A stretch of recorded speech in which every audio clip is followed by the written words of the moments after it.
Red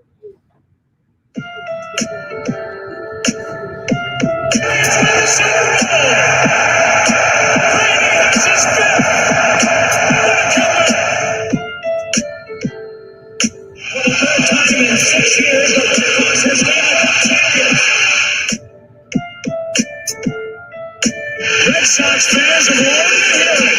The Boston Red Sox are world champions. This is going to be a tough play. It's over.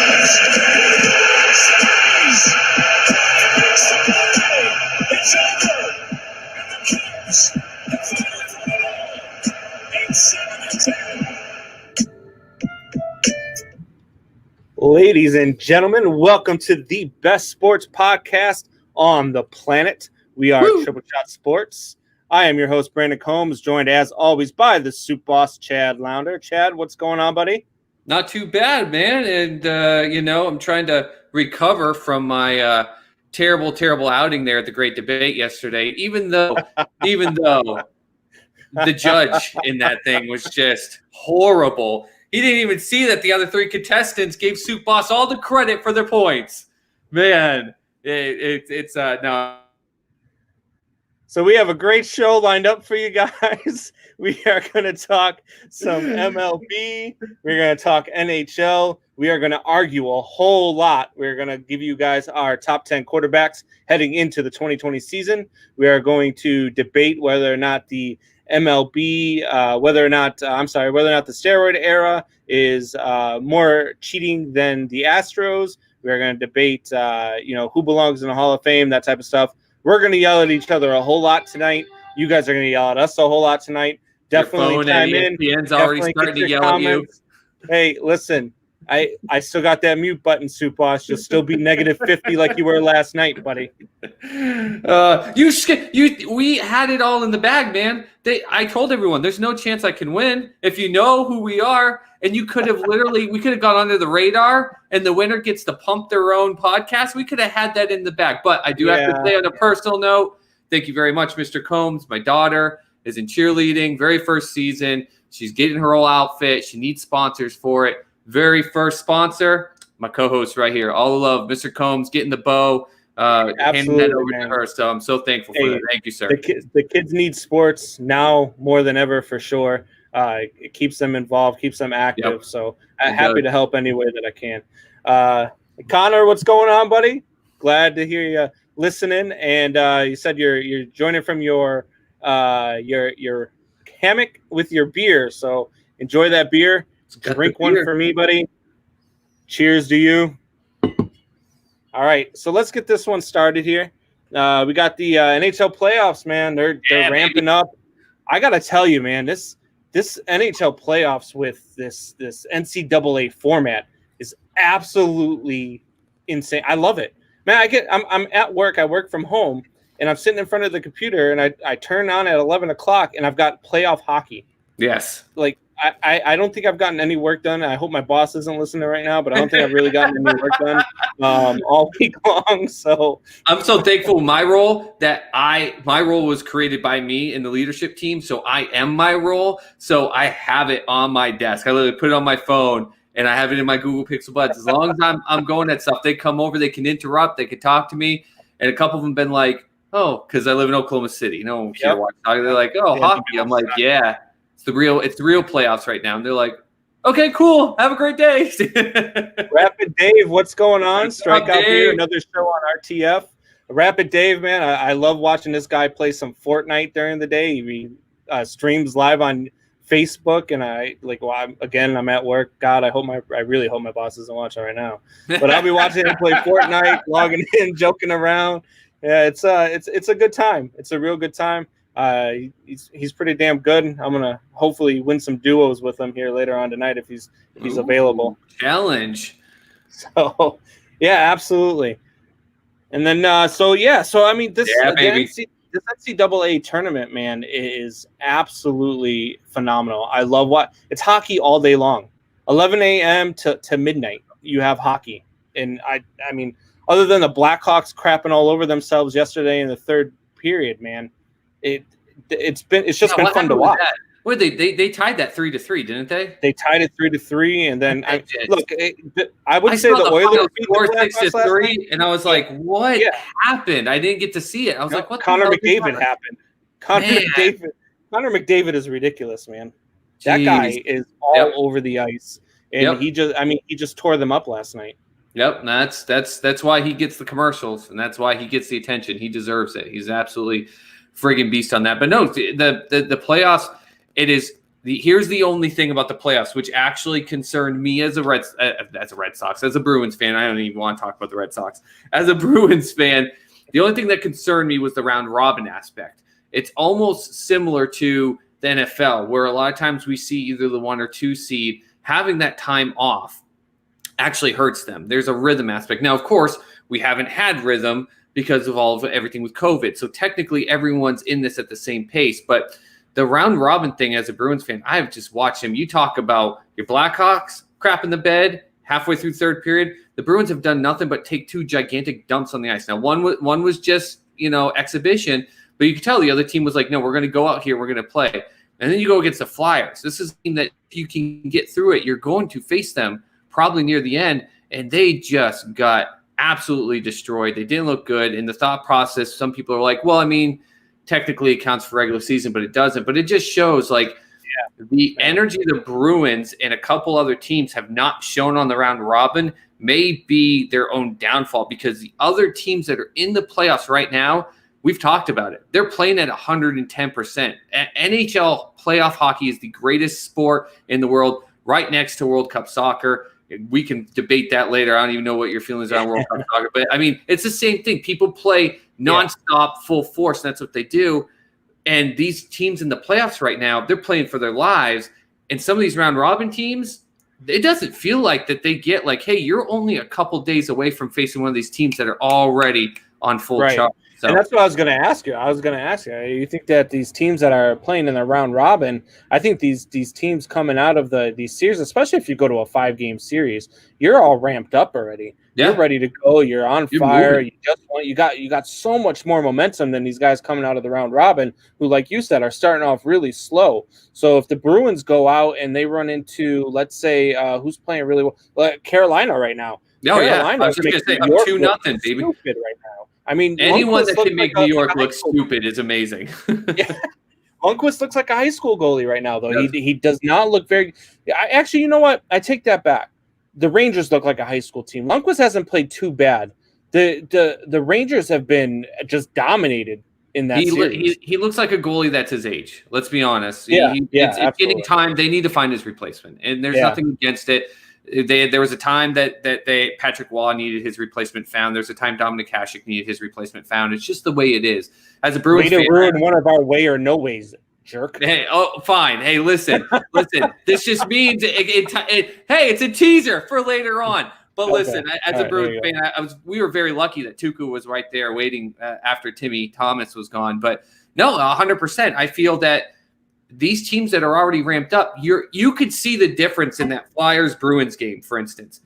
The Flyers were coached to understand that this was a playoff game, even though it wasn't. That's the way they played it. And they're going full charge. So it's going to come down to how good you're coaching, because even though the Rangers are getting their asses handed to them right now by the Hurricanes, they're still playing at a faster pace than the Bruins and about 3 or 4 other round-robin teams. They're already going at it. These round-robin teams have to play the way I've watched the Flyers play. They have to play as if it's the last game. Get yourself up to speed now. And that's a great thing about hockey. It's fast. It's brutal. This isn't, no offense, this isn't baseball where you can get ramped up, but it's a long game. You got to play a lot of chess.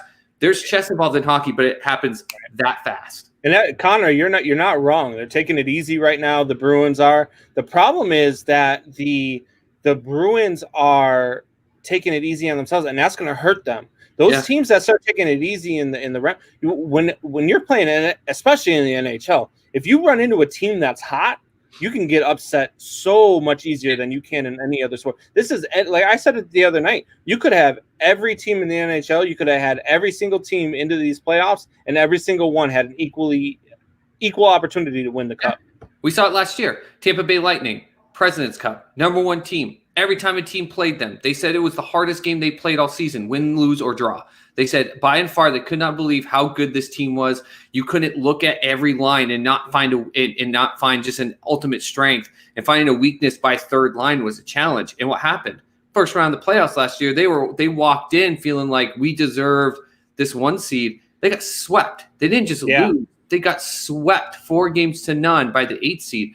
This is a different ballpark. This is not the NFL. Even though I compared the whole round robin thing to them, it's still not the NFL. It's not the NBA. The fact of the matter is you see far more upsets in the NHL, and that's because they play at a completely different level. And if they're taking it easy on themselves, I agree with Mr. Combs here. Anyone thinking that the Bruins or any of the other round robin teams that are getting wiped off the ice right now are taking it easy on themselves, it's the opposite. They're fooling themselves thinking that they're going to have time to get ramped up. I mean, you look at teams like was it Montreal? Montreal had no business being in any sort of playoff format the way that they played in the regular season. Neither did the Blackhawks, and both of those teams are in now, and they're both in series. They're both playing really well right now. They're both healthy. I hate it. I hate it with Montreal. I hate seeing it, but you're right. Right now, I don't know if I would pick Montreal. I don't think I'd pick the Bruins in a 7-game series over Montreal, as much as I wanted to vomit saying those words. Yeah. They're playing like hell. It's funny. What you just said, these lower seeded teams almost can thank COVID. If it wasn't for COVID, we wouldn't have a chance. Panthers with Bobrovsky. Yeah. If Bobrovsky gets hot, he could be the best goalie in the NHL when he's hot. Yeah. I mean, if he gets hot and he goes out there, the Florida might come out and you might have a Florida Panthers Stanley Cup champion. It's possible. You say it all the time. I think there's more to it, but you say one of the most important things is getting a hot goalie. Hi, Eileen, what's going on? Thank you for joining us, Eileen. Appreciate all the love, the support. Make sure you smash that like button, share the hell out of this, get other people watching. Now, with that said, though, you said that about the Panthers, but the Panthers lost to the Islanders today, so they're down 2-0. So he actually gave a 4 goal. So, but in the same sense, what you were saying is it's the truth. It's all about the hot goalie, and that's why with Lindquist, you got to look at his replacement, because there comes a point where no matter how good you are, you can't be strikeout beer. Yeah, baby, you can't. You get to a certain age, and this is funny, coming from a guy wearing a Tom Brady jersey. You get to a certain age, it doesn't matter how much you want it. It's hard to stay hot. And in NHL, those pucks are whizzing nonstop. Yeah. Rebounds, one after another. And your body, the ability to stay hot means that your reflexes are snapped quick.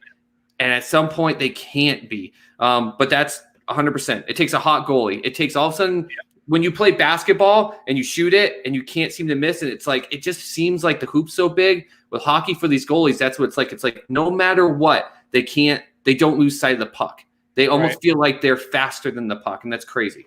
Alan, I think what you need to do is get a hold of Michael Buckheister and tell him that you are the new poster boy. If all your comments are coming up RTF, hey, you are Mr. RTF. Make some money off of this, buddy. Either make some money or don't make a bad mistake, though. Sponsors may be watching this. Hey, man, we got a bunch of shows watching us tonight. We're on the RTF radar today, baby. Man, it must be all that great promotion. Is that Dylan from on and off the field? I think it's watching us, most likely. I think they were trying to make sure, they wanted to come up and make sure that the great debate wasn't set up where I lost in the first round and you were just trying to be nice to them. Maybe it was the opposite of what we were doing. So, hey, Dylan, what you need to do is you need to host the next great debate. Let me and my boy both be contestants on there so I can shut him up once and for all. Make you him got lose the again. thing on mute, Mike. You shut me up all the time. I don't know what you're talking about. How do I shut you up all the time? Just give you the damn mute button. Man, you're lucky you gave my daughter some money for her cheerleading today. I swear to God. You're about to see, for everyone listening, you are about to see a great debate in this show. I mean, we've got some stuff lined up here. I looked at this breakout and I almost thought to you, Mr. Combs, I was like, we could almost cut this in half and still fill the 2 hour. We're going to be yelling. We're going to be crapping on each other. And I was just thinking, the comments that are about to come in, please like this, share it, get people on because we need your comments because I guarantee you, I know I've got something on one of my lists that we're about to come up that's going to make people upset, especially my Sports Soup family. Yeah. But I know you, Mr. Combs. I know you. There's something on your list that's going to make people lose their ever-loving minds. There might be a couple things on my list that are going to make people lose their ever-loving minds, but we're going to get to that for sure. We're going to get that. Wayne. I like watching minor leaguers do their Listen, podcast. Wayne, whenever you have Jesse Bissonette on your podcast, you cannot call us minor leaguers. Come at me, Jesse. You can't even say New Hampshire the right way. So get out here. You say, I'm from New Hampshire. No, Wayne. You can't talk like that. Listen, just because you get in second place all the time in the great debate and you can't get over the hump doesn't mean you got to knock other people a peg below you. We get it. You're mad. It's okay, buddy. It's okay. It's all right. It's all right. He's just mad we're passing him and everything. That's all. Strikeout beer. Shots fired. You're damn right. Especially with Wayne G and those boys over there. That's for sure. I don't know if that was a shot by Wayne as much as it was just a pathetic attempt. Wow. Yeah, it's going to be one of them shows tonight, Dylan. You're going to want to stay tuned for sure. Oh, man. Absolutely. We're going to have a good one here. So in the NHL anyway, boss, who's disappointing you so far? Well, I mean, other than the Bruins. I was just going to say the Bruins are a huge thing, and that's why I'm not trying to glance over here, but getting it on my other screen, the NHL is not working, so my phone's got to stay away from the mic. So people, as they see me going over here and doing this thing, listen, I think the Predators at first really disappointed me when their first showing against the Coyotes. Like, they looked horrible. They absolutely were flat. They were letting pucks go through the defensive end in the zone like it was nothing. They weren't covering in front of their goalie. Like, you need a hot goalie, but you need to protect him in the front. You got to own that crease. Don't let it get there. They were letting pucks come up and over two of their guys, like right over their thigh area, and a guy on Coyotes was just. It was an easy drop in. That's an alley-oop in terms of basketball. It's easier for your goalie to get hot too when your defense is playing well in front of him. If your defense ain't playing well in front of him, he's gonna have a harder time being that hot goalie. He needs the ability to breathe in between some things and not just assume, because there's so much ricochets. Like when someone puts it in front of the net, they got to worry it's coming off. It's not where they can see the other person on the other side coming. If you've got people on your own team that are off the mark, they have to worry, is that puck going to hit them? Is it going to hit a skate? So they're trying to analyze this one by one. And when they're looking at that and it just goes right by because the defenders aren't doing anything, I mean, that's easy. But they came back. They won today. Good for them. So that's a 1-1 series with the Predators. I kind of like the Predators. The reason I love them is the fans, which, of course, we don't have.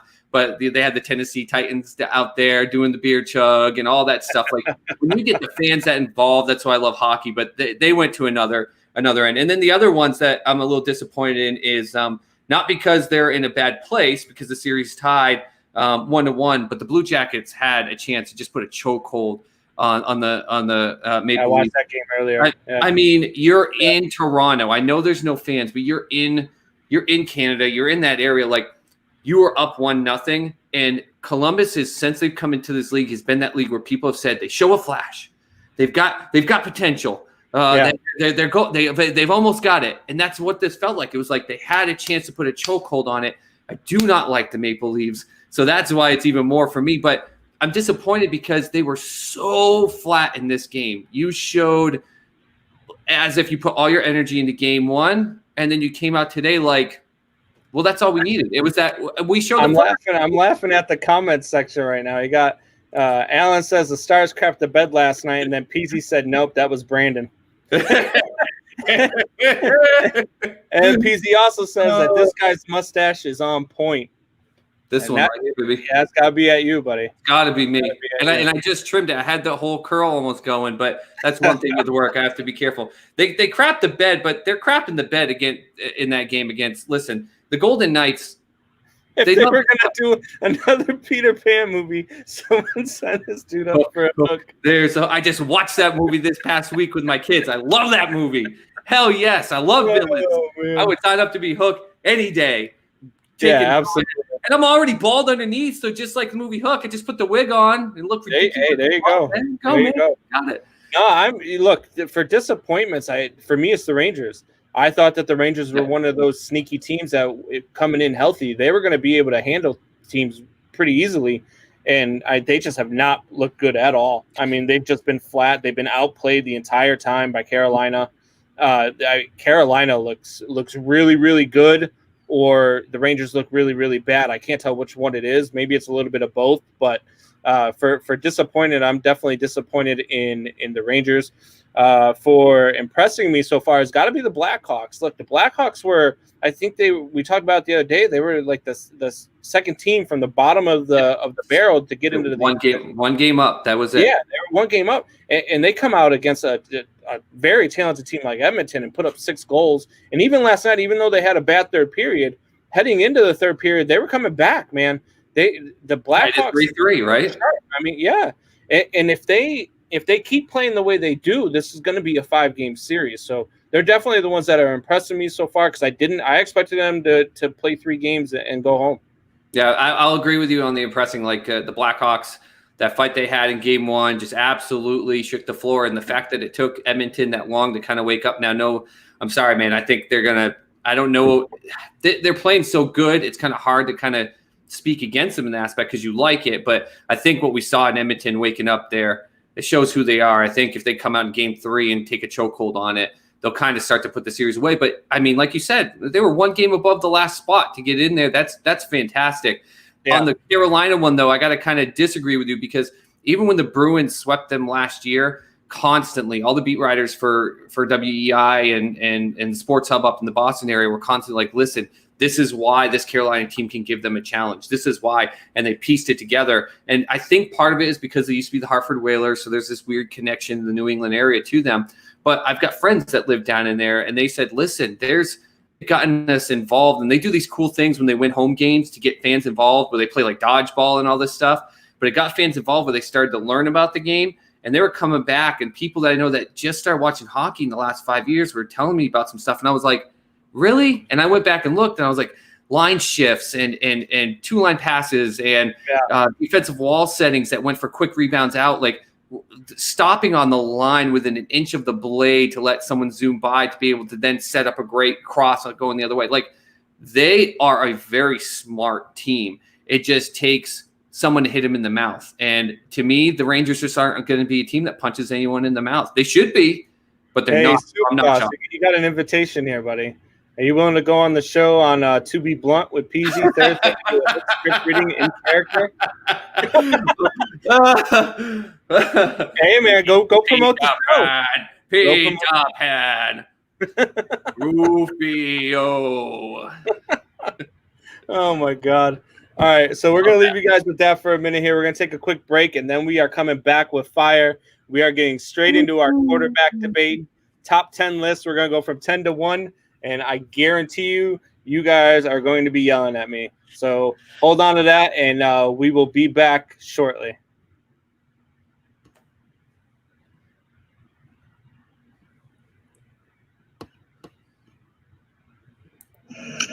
What's going on, Triple Shot Sports family? This is Brandon Combs, host of the best podcast on the planet. That's the Triple Shot Sports Podcast. Be sure to join myself and Soup Boss Chad Lounder live for 2 hours. Yes, I said 2 hours every Sunday, Tuesday, and Thursday at 8 p.m. Eastern and 7 p.m. Central on the RTF Sports Network Facebook page and YouTube. And if you miss any part of the show, you can hear us every Monday, Wednesday, and Friday on your drive home at 5 p.m. Eastern on rtfsportsnetwork.com. All right, guys. So we're back. And so we teased it all day. We've been trying to get people in, telling them we're going to be fire. You guys are about to get mad. You guys are about to start yelling. So here we go. We are getting into it. We are going to go from 10 to 1 with our best quarterbacks heading into 2020. If you guys have listened to the show, or if you guys have listened to me on anybody else's show, you've heard me talk about somebody who's going to be in my top 10. So here we go. So starting off with 10, you want me to go first, or you want to go first? No, going to let you go first, but I need it because I talk so much, right? And I know it. I just who I am, okay? So I'm going to try to do this just to give a little preface before we go in, to give a little bit of definition to why I went through the players. So I'm not explaining it every single time, and you're like, damn, Soup Boss, just shut the hell up. Real quick, for me, it was injuries are out. If you were out last year for any extended amount of time for injuries, I can't put you in there just because I need to see you come back. So Big Ben, Cam Newton, Matthew Stafford, Carson Wentz, I can't put you in. And anyone that wants to get mad that they're not in there, it has nothing to do with the fact that I don't think they're good quarterbacks. It's just because I can't put you in the top 10 if I didn't see a full action-packed season last year. The other aspect is, what are the weapons that they have around them? Do the weapons they have around them get better because they're good and the quarterback is good? Or do the weapons around them only make the quarterback look really good? So just to give you that foundation. None of those guys are in my top 10 either, so there's a sneak peek for you. Well, none of those guys are in your top 10 just because you're fucking nuts. that might be. But at number 10, I have Mr. Josh Allen. Look, if this guy keeps playing the way and trending the way that he's trending, I think he could probably be in the top 5 or 6 come 2021 season. The guy is the absolute he's just a total package. He's everything you want in a quarterback. He's got the quarterback vision. He's got the arm. He's got the legs. This guy is a winner, and he's going to do some good things up there in Buffalo. So I got Josh Allen at number 10. The fact that he's your number 10, and I know there's someone in your top 10 that wasn't 10, that's what I thought we were starting off with. I'm losing my mind right now. So so for my number 10, it was really hard because I had 2 players I went back and forth on, and it came down to their head-to-head last year, which kind of sounds weird when you hear them. So I'm almost going to give you my number 11 here, but my number 11 was Aaron Rodgers, and I beat him out with Jimmy Garoppolo. And Jimmy beat him 2 times last year, and I know in the NFC Championship game, Jimmy didn't have to do much, but that's not against him. The reason I struggled, and I could have almost gone as low with Jimmy as 13, but 10 at the highest, he has some of those games where they're just subpar. He doesn't really make a lot of mental mistakes, which is a good thing. And I think training underneath the GOAT, Tom Brady, is a big part of that. That helps him out with those things. But there are just some times he makes a throw that makes you just go, why? Why did that happen? But great weapons around him. He helps to make him better. The weapons like Kittle have said, listen, this guy is amazing. He does things that you don't see on the TV screen. He went 2-0 against Aaron Rodgers, got him to the Super Bowl. So he's my number 10, and I put him over Aaron, who I was almost putting him at number 10. We've already started getting our arguments. Wayne came at me with 58% completion. He should be 20. Here we go. Wayne. This is only 10. Make your own list, Wayne. Make your own list, sir. He is number 10 on mine. Oh, man. Here we go. Here we go. Strikeout beer. We are talking real stuff. So if I was starting a team and I had the 10th pick and the first 9 guys on my list were gone, I'm taking Josh Allen. If the first pick's had to be quarterback, you got to keep doing that. If first round everyone was a free agent and we're the GMs, and the first round has to be a quarterback, that's his decision. All right, so we'll alternate. You go first with number 9. Who's your number 9?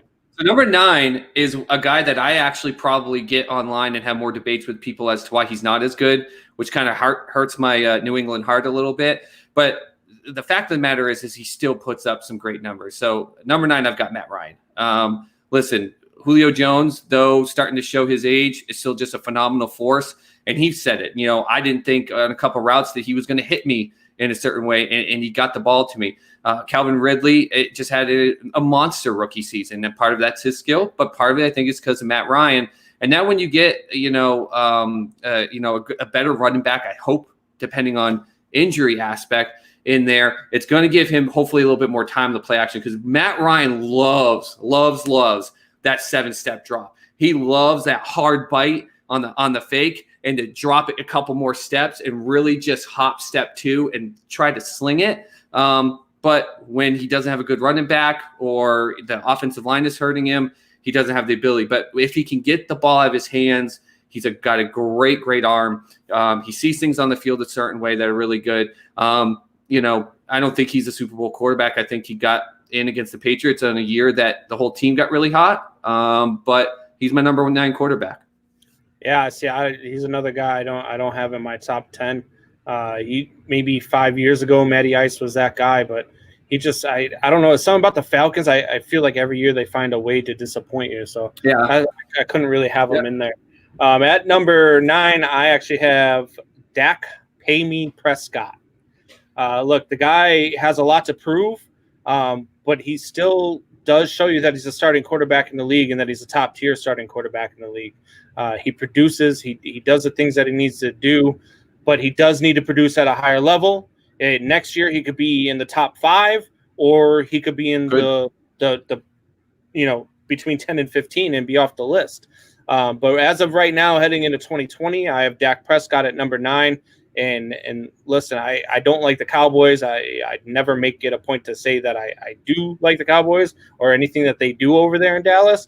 But Dak Prescott's a good quarterback, and he's a top 10 quarterback in the league right now. So the only people that like the Cowboys are truly Cowboys fans. Everyone else just can't stand them. But it's like the Yankees or the Patriots.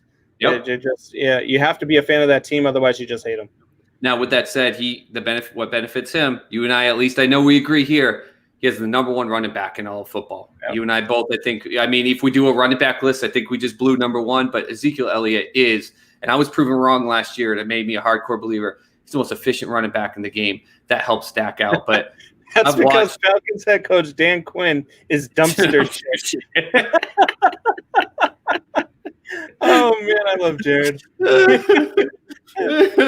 is why we need you guys on. This is why we need you on. We need you sharing it. Don't just hog it yourself, because you guys are great. Keep people coming in. We need these comments. We need your interaction on Twitter. I'm putting up polls on Twitter, not only during the show at the end that will go for 2 days, but I'll start doing between shows. We need your interaction, because that is awesome. Strikeout beer. Let's be honest. You didn't need a reason to drink. Your show's called Strikeout Beer. You should have said y'all going to drive me to get sober. That would have made more of an impact. If you have $31 million, you're paying Dak for a year or buying 5 million pizza rolls. Tony the Pool. Look, Tony, that was a great meme. But the problem is one of the people on Sports Soup pointed out that number isn't even accurate, because when you take the amount of money you buy in bags and the average count of bags, it's something like 246 million pizza rolls, and everyone was like, "Oh hell yeah, I'll take that many pizza rolls." All right, so here come the yelling at me and the screaming at me, because at number 8, I have my boy, Mr. Jameis Winston, baby. You to my mic. Listen, Jameis Winston is the only quarterback last year, and I get it. Look, this is a top 10 quarterbacks, not top 10 starting quarterbacks. So I get that he's a backup this year, and I understand. But not one quarterback in the league other than Jameis Winston last year threw for 5,000 yards and 30 touchdowns. And I understand the interceptions. Everybody comes at me with the interceptions. But not every interception was his fault. So stop that. No. You're not going to put every interception. Go back and watch every interception. How many tipped off? No. You stop. How many more interceptions would he have had if defenders didn't drop the ball? You use that stat too much to defend him. There are so many. That's why I'm not big on Dak Prescott. I went to a game and watched him throw 2 interceptions that should have been 9, because 7 of them hit defenders in the hands. Jameis Winston is lucky he didn't have 40 to 45 interceptions last year. Winston also threw for 5,000 yards and 33 touchdowns, and he was impressive when he was on. Yes, he threw a lot of interceptions. Yes, he's got to get that down. But you know what? I know another Hall of Fame quarterback who threw for a lot of yards and a lot of touchdowns and also holds the record with the Brett Favre thing. Yes, absolutely. Brett Favre got to the damn playoff. How many times was Brett Favre the backup for another Hall of Fame starter? He never was in that aspect. He came into the damn league. He got to play, and he played. And I'm a huge Brett Favre fan, but he made a ton of dumb mistakes. But you know what? He knew how to capitalize afterwards on mistakes by the other team, or knew, okay, I have to make these adjustments. Jameis Winston threw 16 pick sixes. Of course he was on the field throwing 5,000 yards. When you go 60 yards down the field, throw a pick six, guess what? You go back out on the field. It's a Brett Favre quarterback also had driven Brett Favre league. also had a season where he threw 20 touchdowns and 29 interceptions. One Brett Favre season. and One Jameis season. Winston are basically the same damn quarterback. They are not the same quarterback. You want to know why? How many playoff games has Jameis Winston gone to? This is one season for Jameis Winston. It wasn't one season. He got his whole rookie contract in Tampa Bay. And his divisional rival, the Carolina Panthers, who came off of a bad year with Cam Newton pretty much going away, they looked at a guy who was a backup and came in and played for 5 games in division, and looked at a guy who played for 3+ years in the division and said, we trust the guy 5 games better. Want to know why? Because he knows how to actually manage the game. Jameis Winston can throw the hell out of the ball, 100%. But he is not. There's a reason he's a backup. I'll tell you Bridgewater to stay healthy. All right, so who's your number 8, mister? Let me yell at you a little bit. Okay, so my number 8 will probably shock some people because it's not as high. He should be good. He said now he's throwing the guys in blue, so it won't be as bad as throwing the guys in red, where he gets so mad. He's the top 10 quarterback. I don't care. Fight me all you want. Who's your number 8? Number 8, Deshaun Watson. And now remember, I gave some aspect to the foundation. I know. But hear me out real quick. I gave foundation as to why this is. This is not because I think Deshaun Watson is only the 8th best quarterback in the league. He's higher, okay? But we're talking about quarterbacks going into 2020. Who did Deshaun Watson lose? Oh, that was a question to you. DeAndre Hopkins. He lost the best. He lost the best wide receiver in the game. If you do not think that is going to hurt him, you're crazy. He had a great comeback against the Bills, but outside of that, what you saw in that playoff game against the Bills is what you're going to see a lot of this season. Part of it, his coach sucked. His coach, Bill Bryant, sucks. They got rid of the best wide receiver in the game. What'd they do? They went and signed Emmanuel Sanders, I think. What did he do? I get it. I get that his receiving core and the way that they're running that franchise is horrible. But you said it yourself. He's not the 8th best quarterback in football. You just said it yourself, but you have him at number 8. We're ranking the best quarterbacks. We're not ranking them compared to their team.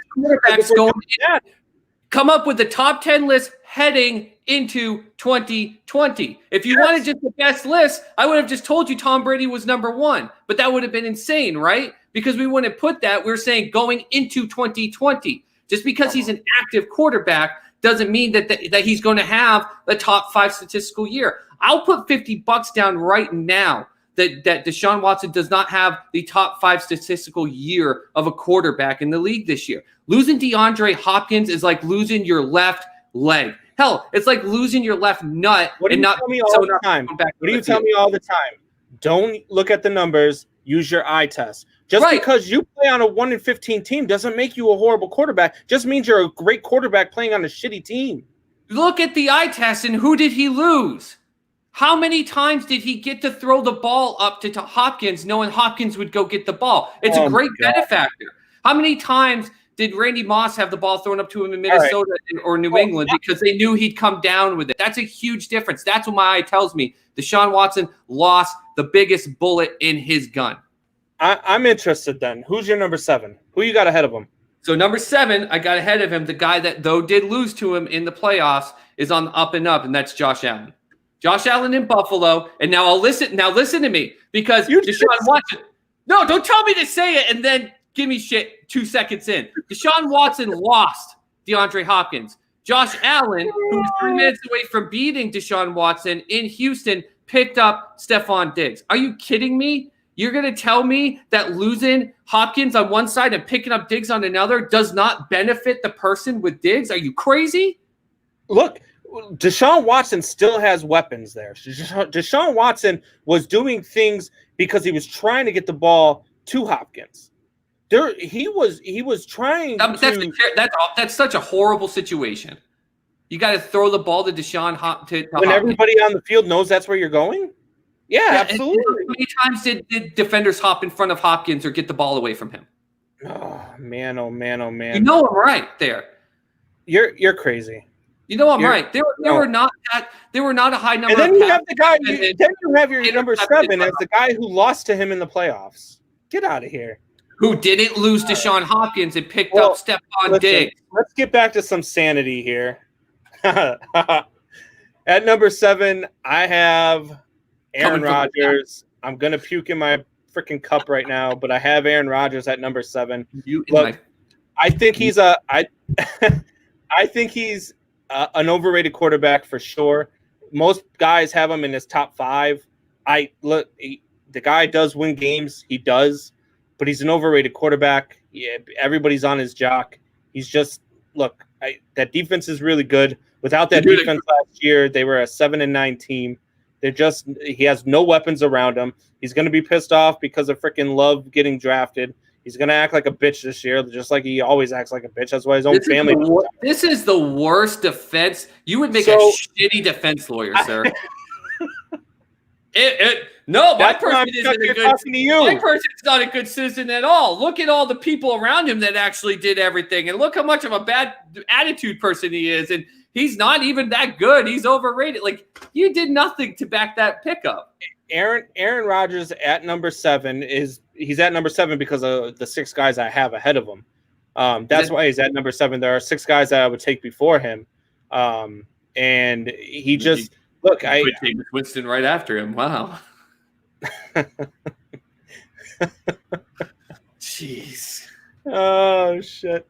And at number 6, I have who you had at number 8. I have Deshaun Watson at number 6. I think the guy just knows how to win. He proves it all the time that he knows how to win.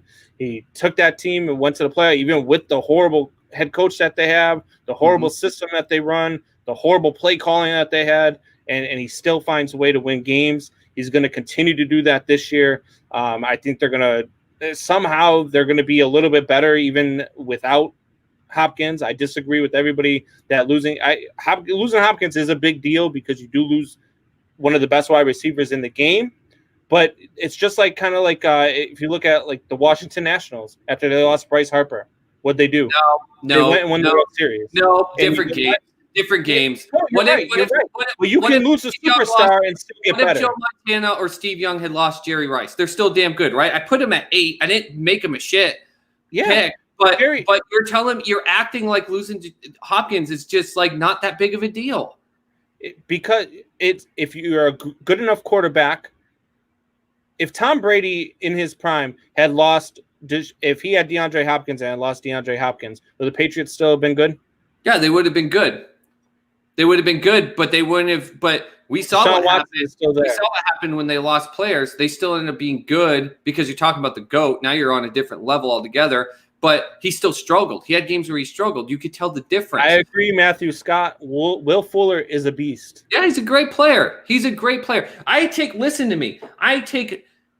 We both agree the coach is a freaking loser, okay? The fact that the owners of the Texans didn't see that pick come through and didn't get on the phone call with the commissioner and just go, hold on. We just drug tested our head coach. He's high as hell. It amazes me. His head coach is terrible, but he's got great players around him. He really does. But you just took just the absolute rod on that offense and took it out. He's going to do still freaking amazing. And I don't think he'll be a top 5 quarterback statistically in the league. But that doesn't mean 6, 7, 8. Michael Buckheister, who's horrible. Lamar. Michael Buckheister, you have Derrick Henry at number 7 of your running backs heading into 2020. So you are off the show, sir. Can you mute him? You should mute him more than you ever mute me. Look, Anyway, so who do you have at number 6? All right. Do I need to mute my mic? Oh man, Sports Soup is gonna lose their crap on me. I'm waiting for people here to lose their crap on me. And my defense is just going to sound terrible. So here's my job of being a terrible defense lawyer, just like you. Lamar Jackson is my number 6 quarterback in the league.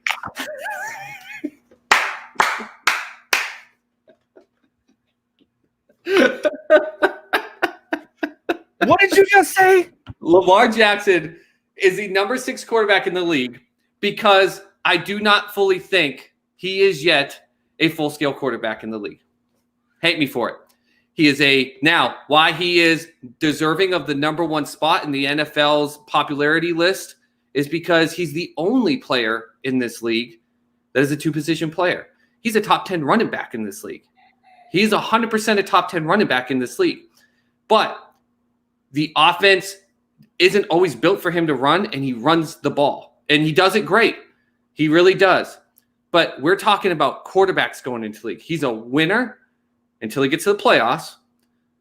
But the fact of the matter is once he gets hit a couple times, you've seen it in the playoffs, what happens to him. He gets frazzled. He throws behind his receivers. He has a hard time. Balls start wobbling when normally he's got just a tight spiral on that football. He gets hit a couple times, those things start wobbling. Listen, I think he is the most dynamic football player in the game. He's a top 10 running back in the game. He's a top 10 quarterback in the game. And he's the only person that can have that set of them, period. But I think when it comes to the quarterback skill itself, he's your number 6 quarterback. Fantasy-wise, hell no. Fantasy-wise, he's top 2. But as a game manager, as a quarterback in the league, I think he's not as good quarterback-wise as people make him out to be.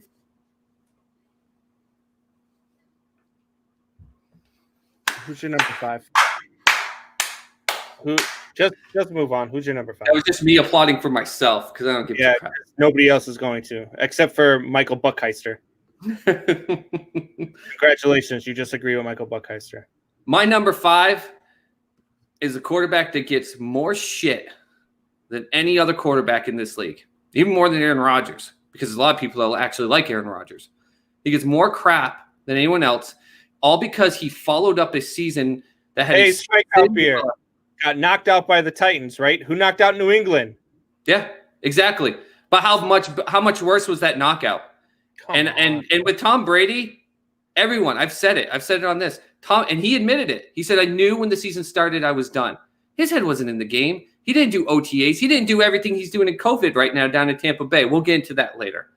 Listen, Kirk Cousins is my number 5 quarterback in this league, period. Kirk Cousins, by and far, gets so much crap by Kirk everyone. Cousins is better than Lamar Jackson? He is. He followed up a Cinderella season that had everyone knows, the luckiest damn thing that ever happened in a playoff game. As exciting as it was, and it was great to see, the whole Skol chanting, everyone in the crowd, he had to follow that up. So, of course, anything that wasn't miraculous was going to look terrible. Go look at what the guy does, game in and game out. He manages the game. He doesn't just let his other players walk all over him. I think that's why there was a problem with the Diggs aspect. But a lot of other players have said, no, this guy knows what he's doing. He manages the game. His efficiency rating is through the roof as well. His QBR rating is through the roof. Now, everybody's leaving. You put Jameis Winston in the top 10. Everyone already left. You got Kirk Cousins at 5 ahead of Lamar. You're going to put him at 10. Then you got him at what, 7? 7? Look, you got a backup quarterback at 7. Go look. All I'm asking is people to actually go before you just crap on Kirk Cousins. Because every time I talk to people, I'm like, why does he suck? Why does he suck? He's never won a lot. Why does he suck? He won actually a lot in Washington, which is in the last 20 years, barely the only time anyone can ever talk about Washington actually doing something decent. Yeah, he followed up the miraculous year and crapped the bed in that season.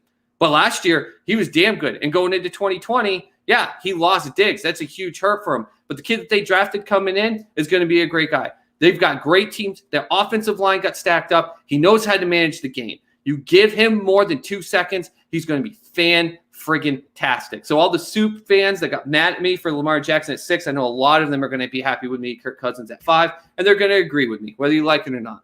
It's crazy versus double crazy. He's a game manager. Congrats. Not a top 5 quarterback. Get out of here. All right. Well, at number 5, we're going to get back to some sanity here again. I have Drew Brees at number 5. Look, every year this guy is a top 5 quarterback. Every year this guy produces. Every year he puts up the numbers. He runs one of the top offenses in the game. He is definitely the number 5 quarterback in the NFL. He runs the top offense in the game. He wins every single year. He is, he's a pass interference away from probably setting up one of the greatest Super Bowls we've ever seen, whether it was going to be against the Chiefs or the Patriots. You're saying sanity, and I'm actually thinking you're a little insane for having him that low. All right. I mean, it's top 5. Let's get to some serious aspects of this. We're now looking at the top 5 in the league. If you were named top 5 in the NFL in any position, you're doing pretty damn good. So it's not that putting him at number 5 is a bad thing. I just think he deserves to go higher. Until I see Drew Brees just lay in a lump on the field like we saw Brett Favre's last season and just shit himself, I'm not going to have him lower than 5 or 4, to be honest with you. No kidding. So you've got Brees at 5 and his backup at what, 8, 7, 8. He's at 5. Man, they should just line up both Brees and Jameis and the split back formation, and they don't know where the ball's going to because no matter what quarterback it's a top 10 quarterback throwing it out there to Thomas and Kamara. Woo! I'm pretty damn good, so it's not maybe after you guys get through number 1, you can answer why a guy who completes 70% of his passes and throws for 4,000 yards last year is in nobody's top 10. We'll get to that. 12. He's my number 12. We'll get there. Derek Carr's actually my 12, but the problem is you've got to have the full package, and he's got a guy now breathing down his neck in Mariota that it's just going to need to be Carr just choking one game here or there, and he's going to be sitting on the bench. Carr completes 70% of his passes because he throws 2-yard outs. That's why he completes 70% of his passes. He's not. Derek Carr is not a top. I've never understood that damn argument in football. What do you mean? What? So if all you do is throw 2-yard outs, of course your completion percentage is have you ever thrown a 2-yard out with 7 screaming 300-pound men flying at you and defenders looking at it and throwing it on an out? Do you understand throwing it on an out is harder than what do you mean? You can't throwing it into a post or slant is so much easier than throwing it on an out. Yeah. It's so much easier. Carr doesn't belong in the top 10. I'll leave it at that. He doesn't. At number 4, I have Russell Wilson. Guy's just a proven winner. Year in and year out, he's one of the top quarterbacks in the NFL. I have him at number 4. I know a lot of people have him at number 1. I just can't go that high. I don't have him over my top 3 guys in the game right now. I don't think I could ever have him at number 1 over the top 3 guys that I have. I have him at number 4 though. He's a great quarterback. He's a top 5 quarterback, and he's going to lead the Seahawks. They might win the Super Bowl this year. I mean, they're pretty good, and they might add Antonio Brown, which I think would destroy that locker room. But on the field, he's a stud. So you give him one more big weapon, and how funny is that? You're either going to go with Antonio Brown, who after serving 8-game suspension will still have enough weeks to probably destroy that locker room, maybe, or Garrett, or going with Gordon, who he's probably not going to last the whole season. Like it's crazy. Yeah, I can't have him at number 1. I mean, there's 3 guys that I have ahead of him. One of which everybody might start throwing rocks at their computer or their TV screen or wherever they're watching this. But they take off their headphones and walk it off, because how dare I put Lamar Jackson at 6 when you had Jameis Winston? All right, so who's your number 4? My number 4 is the greatest of all time, Mr. Tom Brady. Tom Brady is the number 4 quarterback going into 2020. Now, I know his season last year was not amazing, but people still forget that up until week 17, he was the number 2 seed in the AFC.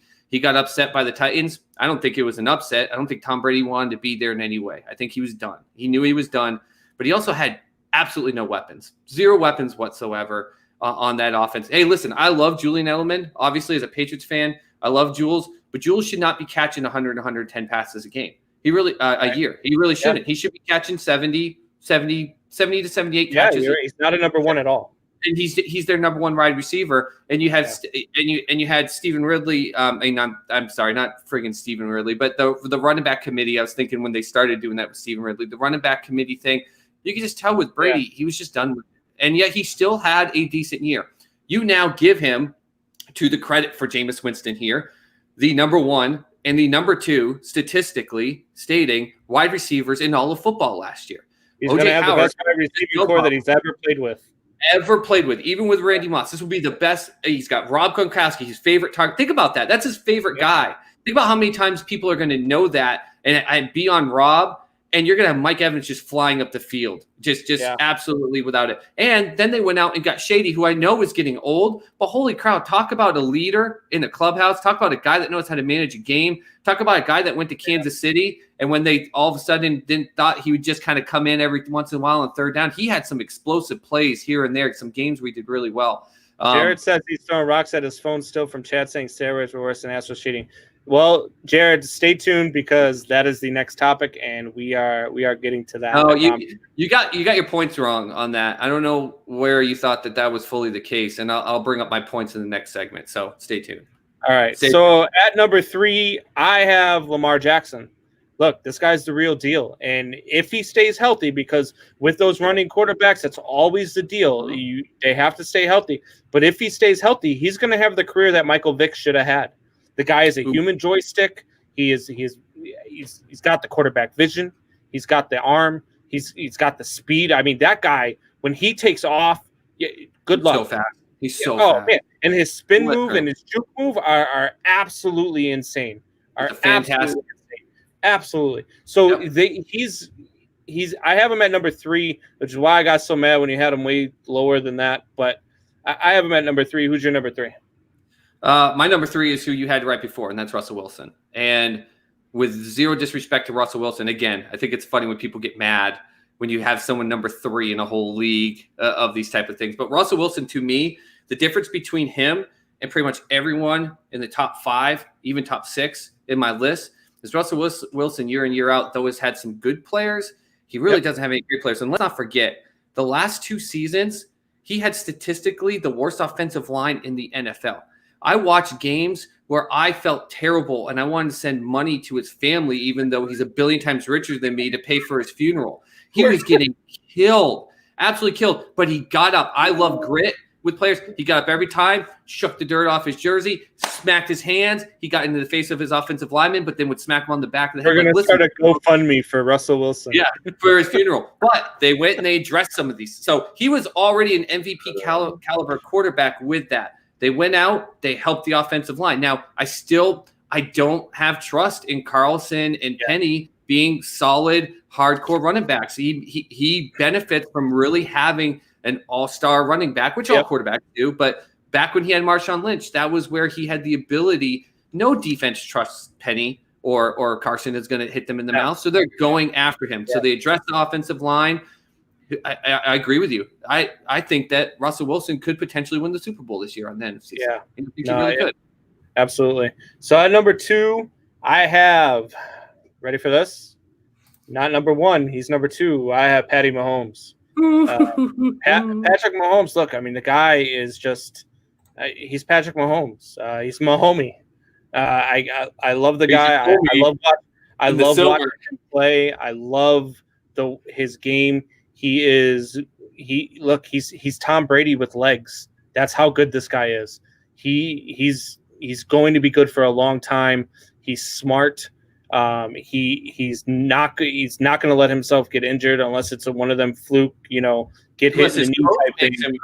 Unless his coach does something dumb like knowing his ankles bothering him and puts him in the sneak. Yeah, but he's smart. He's smart enough to know when to not get hit and when to run out of bounds. Like, the guy is he's very intelligent.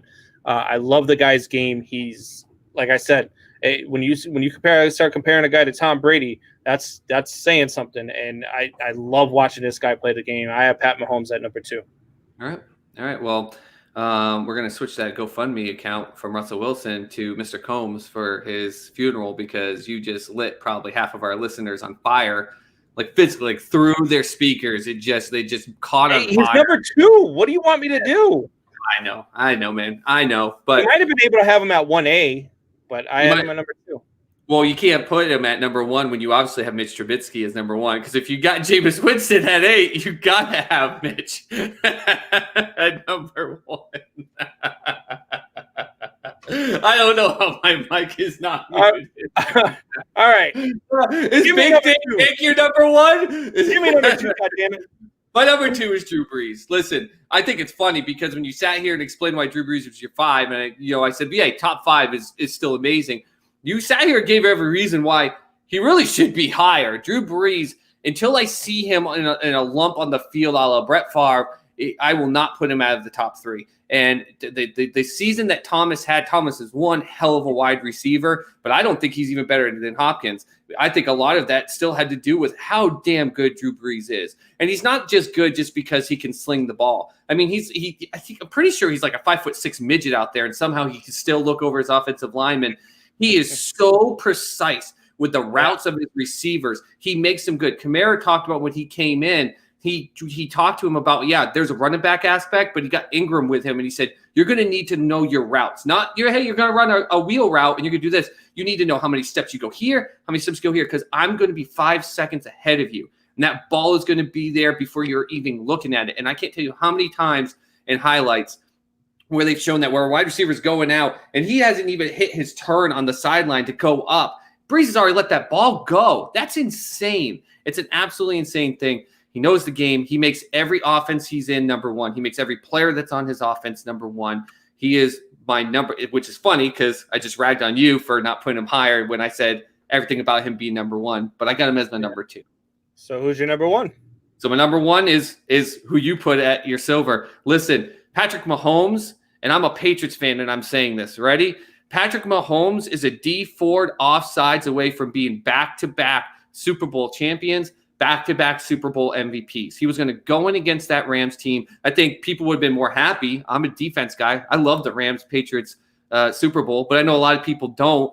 He would have gone in there, and they would have had, just like that Thursday night game they had early in the year, they would have lit it up, but he would have thrown, I guarantee you, he probably would have almost hit 600 damn yards in that game. He's electric.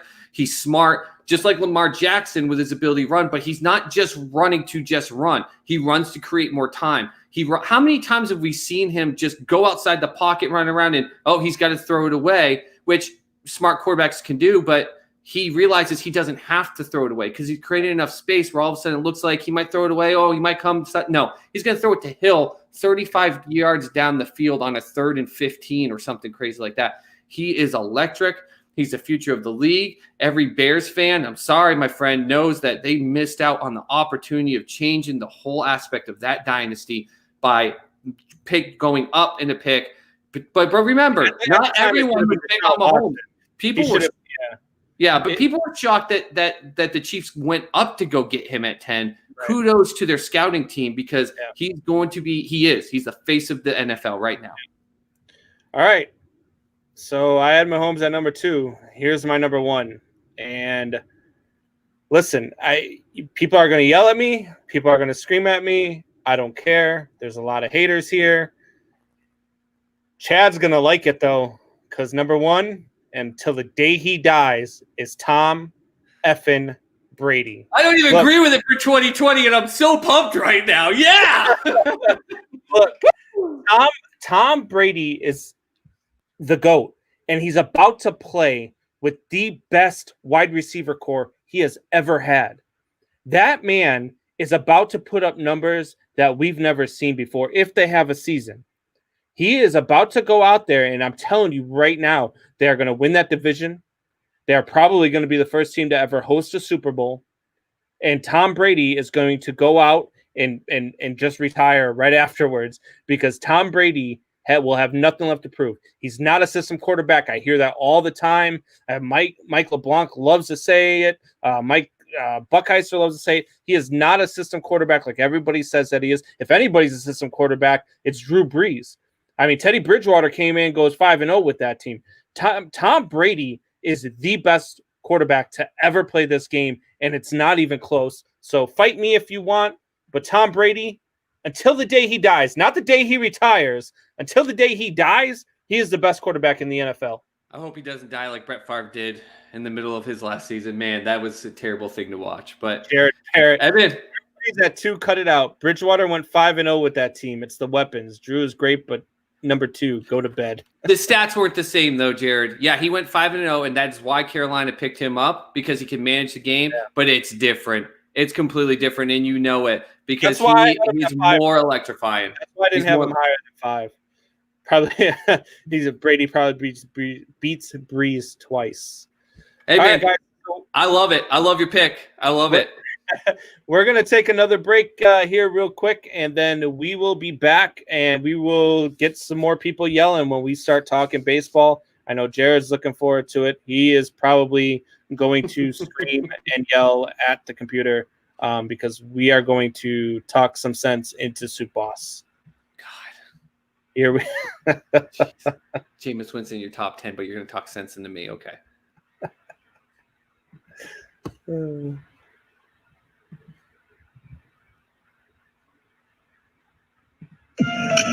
What's going on, Triple Shot Sports family? This is Brandon Combs, host of the best podcast on the planet. That's the Triple Shot Sports Podcast. Be sure to join myself and Soup Boss Chad Lounder live for 2 hours. Yes, I said 2 hours every Sunday, Tuesday, and Thursday at 8 p.m. Eastern and 7 p.m. Central on the RTF Sports Network Facebook page and YouTube. And if you miss any part of the show, you can hear us every Monday, Wednesday, and Friday on the drive home at 5 p.m. Eastern on rtfsportsnetwork.com. All right, guys. So we're back again. Hope you guys enjoyed that quarterback list. It was a lot of fun, a lot of yelling. I even took my headset off and walked away. If you missed any part of that, you can find it on YouTube. You can find it on tomorrow at 5 p.m. Eastern on your drive home. You can find it live on the rtfsportsnetwork.com. And we will certainly look forward to any of the comments that you guys are about to have. And some of them are starting to come in. If you're listening to this on your drive home tomorrow, you might want to take a safe route. Don't drive on the highway while you're going super fast. You're probably going to get hit off and hit someone. The Strikeout Beer said AB ain't been right since Perfect almost killed him. Ain't that the I've said it. AB, I mean, CTE, we talk about it.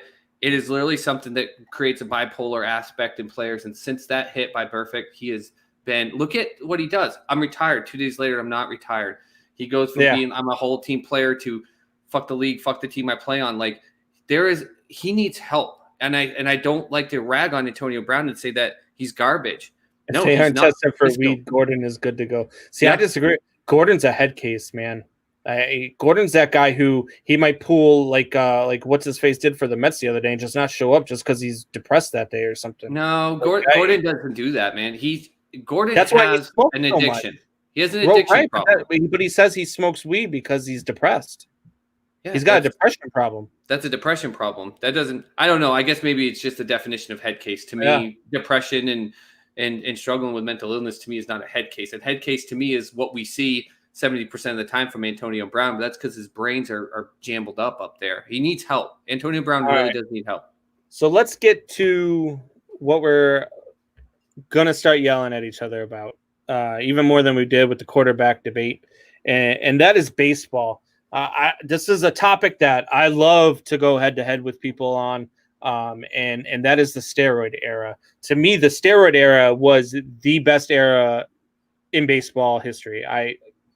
The games, the what it meant to baseball, steroid era is the best era of baseball. You had the best player to ever play the game. 1A to Babe Ruth. You can flip-flop him if you ask me, but that's Barry Bonds. Barry Bonds was absolutely phenomenal. And so then people start talking about is steroid era worse than what the Astros did. And there's no chance. There's no chance it's worse than what the Astros did. What the Astros did was use technology. Put a camera up to know which pitch was coming. And I've heard guys like Wayne G say something stupid like it doesn't matter. It's a minimal factor if you know what pitch is coming. You're out of your mind. It's a huge factor. If you know what pitch is coming, you know whether or not to lay off it. If it's a fastball, you know whether or not to jump on it. If you can't hit a slider, you can't hit a curveball, you're going to let the ball go. I don't understand the aspect of that. What the Astros did was not worse than what the steroid era did. Steroid era players absolutely got shafted.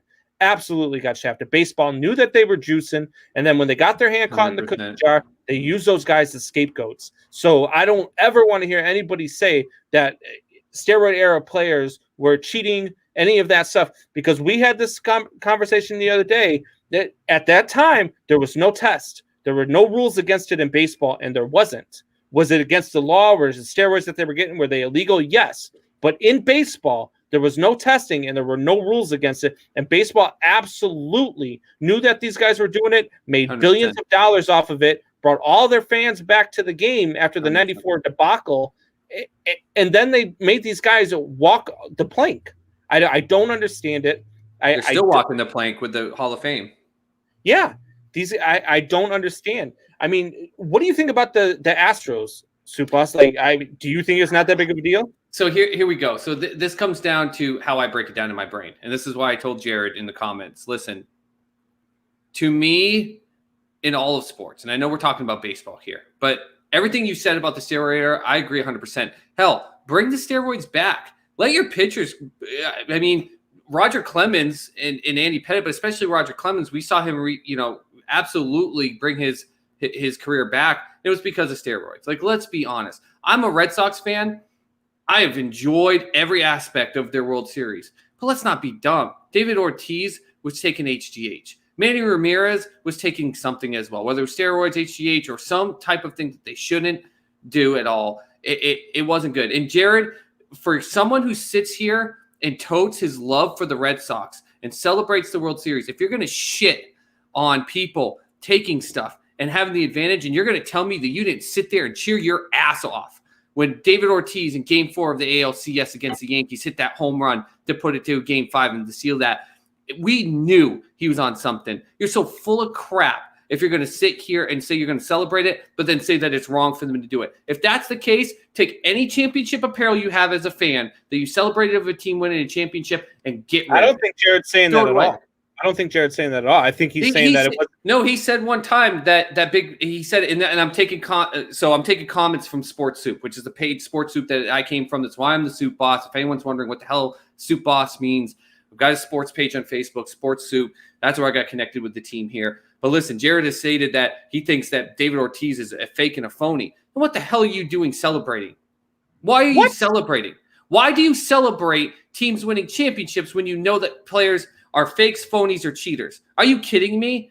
So you want to be able, as a fan, to celebrate it, but you don't want them to be able to get the accolades of a Hall of Fame to be able to celebrate their career. You get to celebrate it, but they don't get to celebrate it. That's bullcrap to me. So to me, when it comes to cheating to me in all sports comes to this. It comes to two versions of cheating. You're cheating to find a way to win, which every single team, and I'll bring up an example after you take your turn here, Mr. Combs, or you're cheating to hurt the opposing players. And that's the version of cheating that I think is where the line is drawn between the two.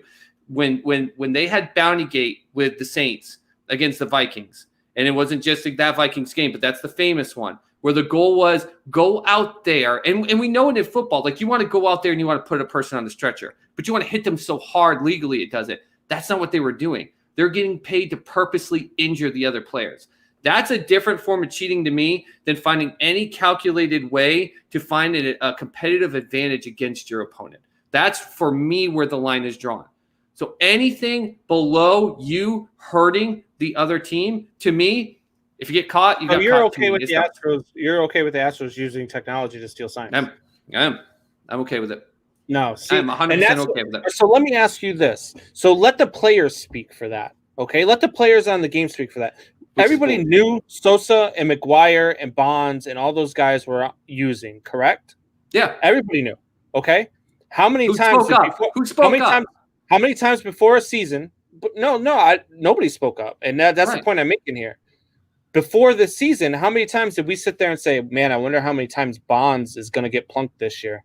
Man, I wonder how many times, McGuire is going to get hit this year because he's using. Or how many times Sosa is going to get hit this year. But this year, there's bets in Vegas for who's going to be the Astro that gets hit the most. And you know why? Because that's a huge deal.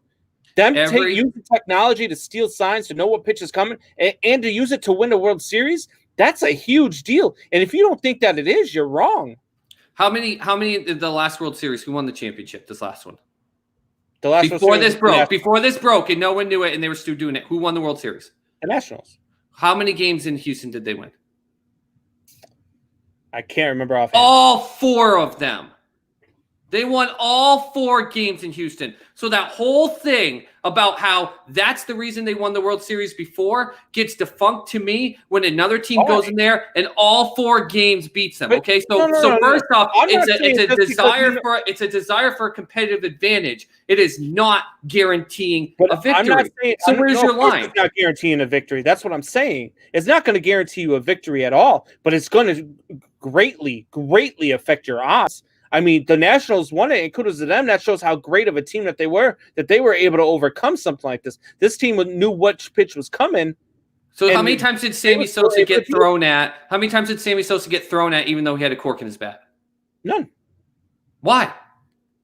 Isn't that trying to gain a competitive advantage, which doesn't guarantee you a win, but it helps you to be better? I don't disagree with you. Okay. And I also don't agree with pitchers going out there and trying to hit these guys. Because if you go out there and you're purposely throwing at a guy's head, even as much as I loved that Joe Kelly thing, I thought it was hilarious. But I don't condone going and throwing a 100-mile-an-hour fastball at a guy's head. At a guy's head? No, because that's cheating, trying to hurt someone and put them on the game. And what happens when the first the batter should be able to come at you with a bat because fair game. You got a weapon. When first Astro batter that gets hit in the head and walks 2 steps and then passes out and has a brain hemorrhage or something like that because they walked down the first baseline because you thought, fuck them, I'm going to throw a fastball at his head at 100 miles an hour. No, screw you. That to me is what I don't get. I get it. People are upset because they use a competitive advantage. And on the aspect of this, I just kind of want to paint this because so many of these players that are pissed. I'm going to try to put the dude in here. You talk about Altuve. I feel like Altuve coming at you is like a freaking midget on roids coming at you. Like, hey, you just don't know what to expect. He might bite your ankle, and he might get an advantage. I was going to say you don't actually punch straight. You'd have to punch down. Disadvantage. So what do you mean, Jared? He wasn't going for his head, but it went right at his head. All three pit. Yeah, he was definitely going for his head, Jared. Definitely going for his head. He missed the head like 3 times. Yeah. He had no control.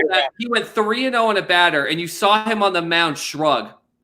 That was him saying, screw it. When you don't have control of your pitches, you should not be going up there saying, I'm going to be the pitcher now that throws it at the batters. Unless you are pinpoint control and you can throw that in the rib cage or in the ass cheek. You should not be throwing. Here, it was Joe Kelly who was throwing at their heads. And I love Joe Kelly. Look, what he did afterwards, though, that was hilarious. Oh my God. He walked off the field and gave him that face, and then to hear what he had said to him and nice swing, bitch. That I mean,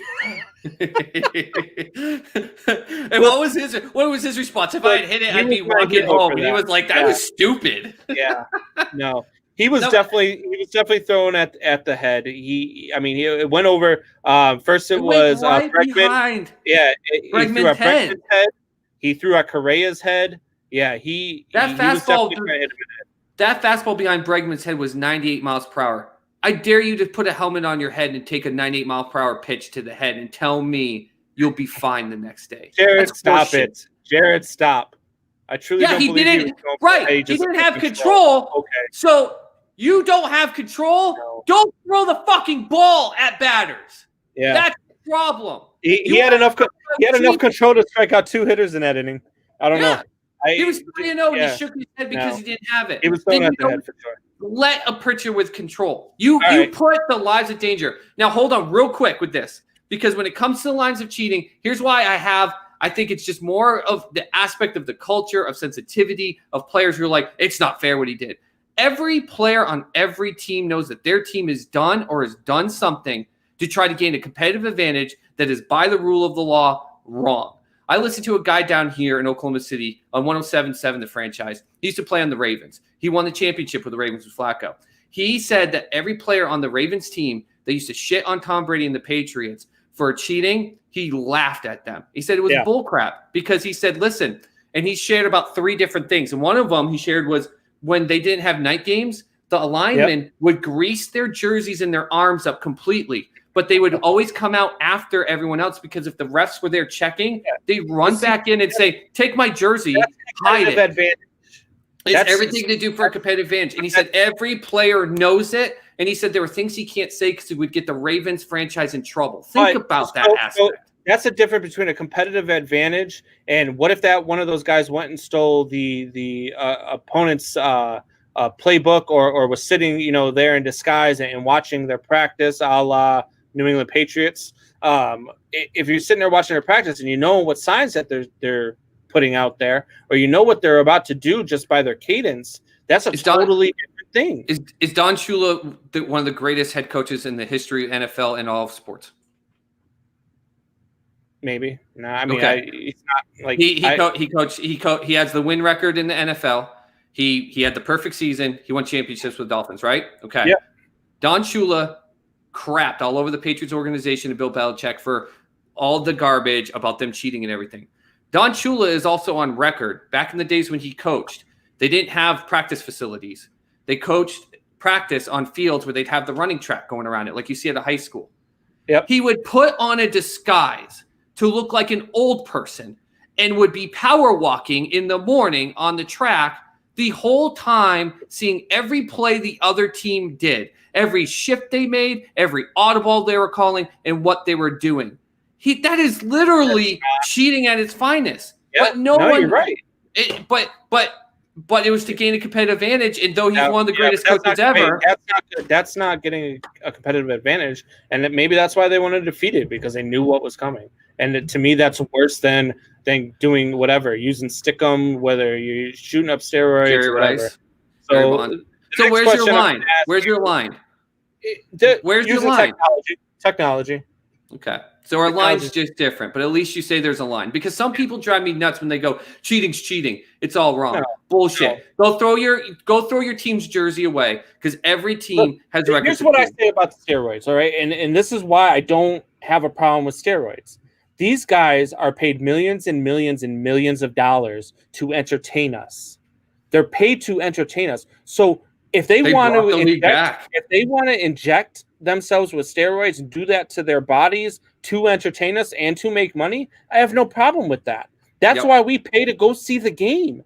So to me, that's not cheating. That's just them putting something in their bodies that makes them a little bit better. But they still have to have that hand-eye coordination. They still have to do the thing. The thing that drives me nuts, and that's what we're about to get to now, is do steroid-era players deserve to be in the Hall of Fame? Barry Bonds was the greatest player I have ever watched. He's the greatest player to ever step on a baseball field. This guy, Wayne stole my thunder because he put a post up on Infinity Sports today, and it was one of my arguments today for Barry Bonds. But you could go 2 for 5 every game in a 162 game season. Hit a home run. 2 for 5 with a double and a home run every single game, and not have a higher OPS than Barry Bonds did in 2004. Yep. That is insane. Barry Bonds was a freak, an absolute freak. And he was an asshole. He hated the media, and he hated the media because of the way that they treated his father. So he wasn't going to let them do that same thing to him. Yep. But that's a different story for a different time.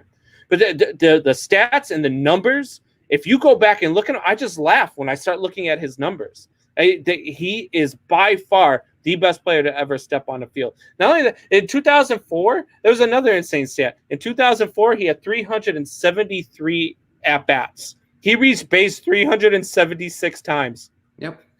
That's insane. That doesn't happen. I mean, the guy was hitting 40-plus home runs, and he was walking over 200 times in a season. Yep. And he was only struck out over 99 times. He only struck out once over 99 times in his entire career, and that was his rookie year. The guy was a freak. The voice of some players that have an issue that agree with the old crummy baseball writers who in the league, who you and I both agree threw them right under the truck after they used them to get them back from that debacle. The Yankees succeeding and getting back to their glory days because they're the biggest team in baseball, and the steroid era baseball home runs. That's what brought us all back. I love baseball, but I even was like, I don't know if I was a teenager going through the late 90s. I was like, I'd rather go spend time with my friends. But when McGuire and Sosa started hitting those home runs, I was locked into every damn game. I was watching crappy games out of network knowing they were going to cut into Mark McGuire and Sammy Sosa and Barry Bonds hitting home runs. Like, I watch these things. Listen, the aspect is the voice. Some people say the voice of the players who didn't cheat are not heard. But my issue with that is that because you didn't take it doesn't mean that it was, fine. You played it clean. Good for you. But every single team, there are records of every single team, something being done. You didn't take steroids, but I bet you someone on your team did. And there are records of players that got suspended because of HGH or steroids. That sucked. Look, everybody was juicing back then. So I get yelled at all the time about this, and it's mostly, and not to bring race in it was mostly white people who yell at me for this. But Cal Ripken Jr. was juicing. There's no way he played all those games without juicing. There's just no way. He didn't play through all those injuries without having something in his body to help him through the pain. Well, the All-Star game, he broke his nose. There was nobody back then who you could get me to believe wasn't juicing. Look, I'm a Chicago guy. I think Frank Thomas is one of the best all-time players in baseball. I still think he was juicing, even though everybody says that he wasn't. I don't believe he wasn't. I don't believe Ken Griffey Jr. wasn't juicing. I don't believe any of those guys back then weren't juicing unless you were in the minor leagues, and you were in the minor leagues because you weren't juicing. Everybody was using back then. Griffey started gaining weight not just because of his age, but because he was taking something to try to help him. He was trying to stay healthy because he thought if I could extend my career, I've got Hank Aaron a chance at his record, even with my injuries, and it didn't work. Right. And that's the thing. Everyone thinks that when you take steroids or HGH, you become invincible. You don't. Right. There are players that have been suspended who sucked. There are players that took it and still got hurt. I'm not trying to say that you sitting there putting the needle in your rear end didn't mean that you were sitting there being like, I have no idea what's going on. But to your point with Cal Ripken, I agree with you. And my son's name is Calvin. My daughter's name, her initials are CAL because he was by far my favorite player. I mean, the guy got his nose busted during a photo shoot in an All-Star game and then went into the locker room. And an hour later came out, it was completely fine. You got to be on something besides just regular painkillers to go out there and do that. Look, Cal, everybody back then. It is. And if you don't let them in the Hall of Fame, it's an absolute joke. So there are other things out there, like you get, who is it? Pete Rose and Shoeless Joe Jackson. All right, so I get people all the time there that want to tell me, Pete Rose and Shoeless Joe Jackson belong in. And look, what Pete Rose did on the field, Pete Rose was really good. And it looks like I lost the soup boss here, but Pete Rose was really good. And so that threw me off a little bit. But for Pete Rose, what he did 4,000 hits is nothing to sneeze at. And Pete Rose absolutely, for what he did on the field, should be a Hall of Famer, and he is a Hall of Famer. But what he did in the game, this is where you draw a line. What he did is seen even by his teammates as one of the dirtiest things that you can do in a game. I've said it before. I went to a luncheon once, and it happened to be Johnny Bench was there. So I sat down and I got to talk baseball with Johnny Bench.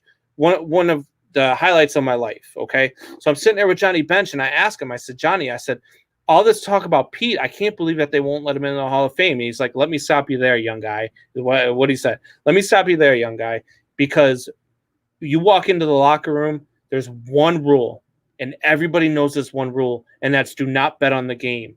And so for me, that put that in a different perspective for me. Him and Shoeless Joe Jackson, it just put it in a different perspective for me. Shoeless Joe Jackson is kind of a different take because a lot of people, it's never been proven that he was a part of that scandal for the Black Sox. And I'm not so sure that he was not, so it's a fine line, but I think because of the gambling, I would let the steroid era in. But I think Pete Rose and Shoeless Joe Jackson and the 1918 Black Sox are on a different level, and if they get left out, I don't have a problem with that. I'm sorry, and I didn't plug in my laptop, so unfortunately, first mistake there, making sure I check every single wire, so it went off. Sorry about that, guys. But listen, my only issue in that aspect, you're talking about Hall of Famer in every single way, shape, or form, but I get what he's saying, but to not sound almost disrespectful to one of the greatest players in the game, who cares? I don't care. I don't know. I guess I'm just this negative, grumpy guy with this stuff. But to sit there and say, we all knew there was one thing you didn't do, and you didn't do this. Okay, but you're okay knowing that guys were using pine tar in a certain way they weren't supposed to, or putting shit on their gloves as pitchers to be able to get a competitive advantage. I hate hearing that shit. Listen, because it's you saying you are holier because you stood by this one unwritten rule, and I'm so sick and tired of that's the reason why baseball has another problem. It's the unwritten rule aspect. Cut that shit out.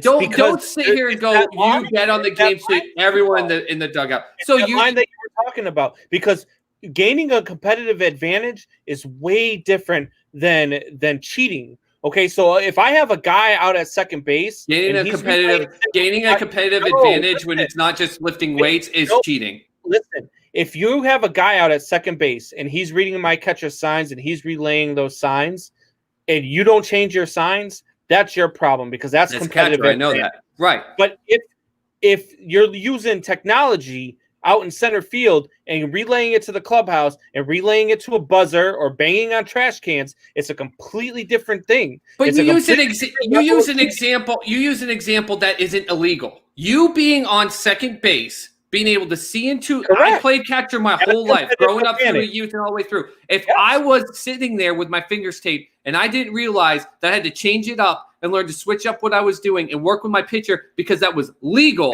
that's one thing. But to sit there and say that was an unwritten rule and everyone knew that you followed that, when you knew that your players were pine tarring the shit or scuffing up the balls, don't give me that shit. That's cheating. Cheating's cheating.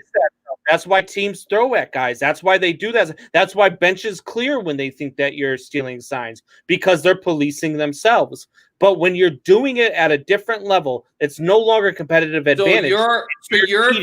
Your view is if the players have a holier than thou view of what is allowed, so because the fact that players are mad at the Astros right now for cheating, even though most of them on every team have probably known that there's been some way that they or other players have cheated, but because they have a problem with it and because the players had a problem with Pete Rose in that aspect, therefore, because they're in the game, they have a holier than thou mentality, and that's okay, including getting in brawls and stuff like that, or getting mad or throwing at batters because a player's doing something legal. You just gave a point about a player doing something legal, but they're policing themselves, and that's okay. That's garbage. You have to take account what the players do, and how the players see it, because they're the ones playing the game. It's just like players want to throw at a batter because at second base he legally looked at a sign, but they don't want to hit a player because they know he was juicing and it helped him crank the shit out of that ball. And you're telling me that's okay? Yes, because that's the foundation you're going to stand on. Different. There's a line like we were just talking about. That's why to me is, if you hurt other people, that's the line. If you illegally put their health at risk, their well-being and their life at risk in an illegal manner, that's bullcrap to me. But the guy that I listen to down here, I already quoted him. He says it all the time. He finds it laughable because not only his own team, the Baltimore Ravens, who won a Super Bowl, he said there are tons of things that he can't say because they put that franchise in so much hot water with how we police everything now. He said every single team, every former player that he knew on those teams, and some that he knows that are playing today, he said they know that there are things that are going on that they do, and they say, hey, if it helps us out, let it go. I think that's bullcrap. You want them to police themselves so they get to create their own rules and what's legal and what's not legal? What I'm saying is that there's a line. There is absolutely a line between competitive advantage and cheating. Runner on second, looking at your signs, competitive advantage. Camera in center field, banging on a trash can and stealing signs, cheating. There's a lot. Scuffing the ball and pine tar. Competitive advantage. That's not competitive. It's illegal. That's illegal. That's illegal. See, so because Pete Rose did something that was illegal, and therefore in the clubhouse they said it was illegal, but it's okay that they are turning their back to their players, their relief pitchers coming in, scuffing up the ball to hold a lead when that's illegal and that's okay? Scuffing the ball is illegal now.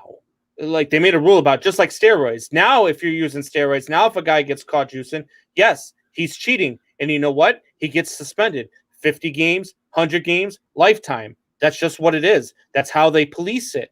Okay, so now, yes, because there's a rule against it, now it's cheating. But there's been a rule for how many years, at least since 2004, when or however long they started putting cameras out in center field to look at games and watch it for film. It's been a rule in MLB that you cannot use that to steal signs. It's been a rule. It's in the rule book. By the way, you've said this over and over and over and over, and I've been waiting for it, and I just clarified it because I think this completely unearths your thing. Steroids have been banned in Major League Baseball since 1991. It was in the rules.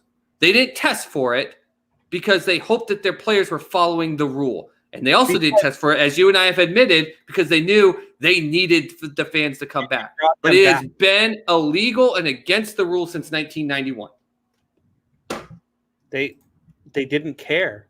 Baseball didn't care, so why do we hold that against the players? So it's only when certain people care that it's okay. If MLB didn't care and MLB made billions and billions of dollars off of it, why do we hold it against the players? Why are the players the only ones accountable for this? Why are you holding it against the Astros? Because what the Astros did was cheating. What the steroid era players did was cheating. No, it wasn't. It was. No, it wasn't. I just proved it to you. By logic and rule and law, it was cheating. In 1991, it was illegal to use steroids in Major League Baseball. That is why Mark McGwire had that bottle in his locker and made sure it was a point to drink it, because he wanted them to think that they were dumb enough to think that all he was doing was lifting more weights and drinking this legal substance. How come everybody in the sport was doing steroids, but only everyone, right? Because everyone was doing something wrong. Both managed or both with Cora in the clubhouse, were using cameras to cheat. Yeah, they were. Only 2 teams, not the entire league. If the entire league was doing this, I would have said, okay. So once the whole league cheats, it's completely fine. And it's completely fine. Now, if everyone cheats on their taxes, who gives a shit what the IRS says? Come on, man. Cheating is cheating in any aspect. And if you try to make a way that you want to be angry at one guy cheating, but you want to turn a blind eye to another guy cheating, that isn't putting literally the life of another player on the line. You are being, the word is called hypocritical. For a Hall of Fame player to say that Pete Rose broke a rule that was internal, but turning his back on other things that was legal, to me, is bullshit. It's hypocritical. That guy down here, he says it all the time. He laughs his ass off whenever he sees interviews with players. He says he's seen interviews with players who have trashed the shit out of the Patriots and other teams, and he laughs his ass off because he knows that they were literally every week in and week out doing something to cheat.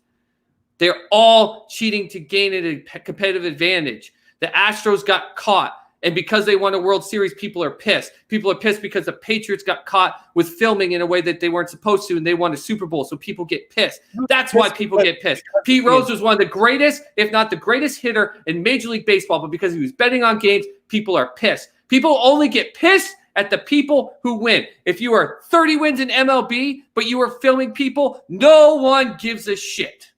Everyone that holds it against Barry Bonds, and you and I are on the same page here, Barry Bonds, Mark McGwire, Sammy Sosa, they're all pissed because they got the attention and they won things. We're not on the same page. Do you think that McGwire and Sosa belong in the Hall of Fame?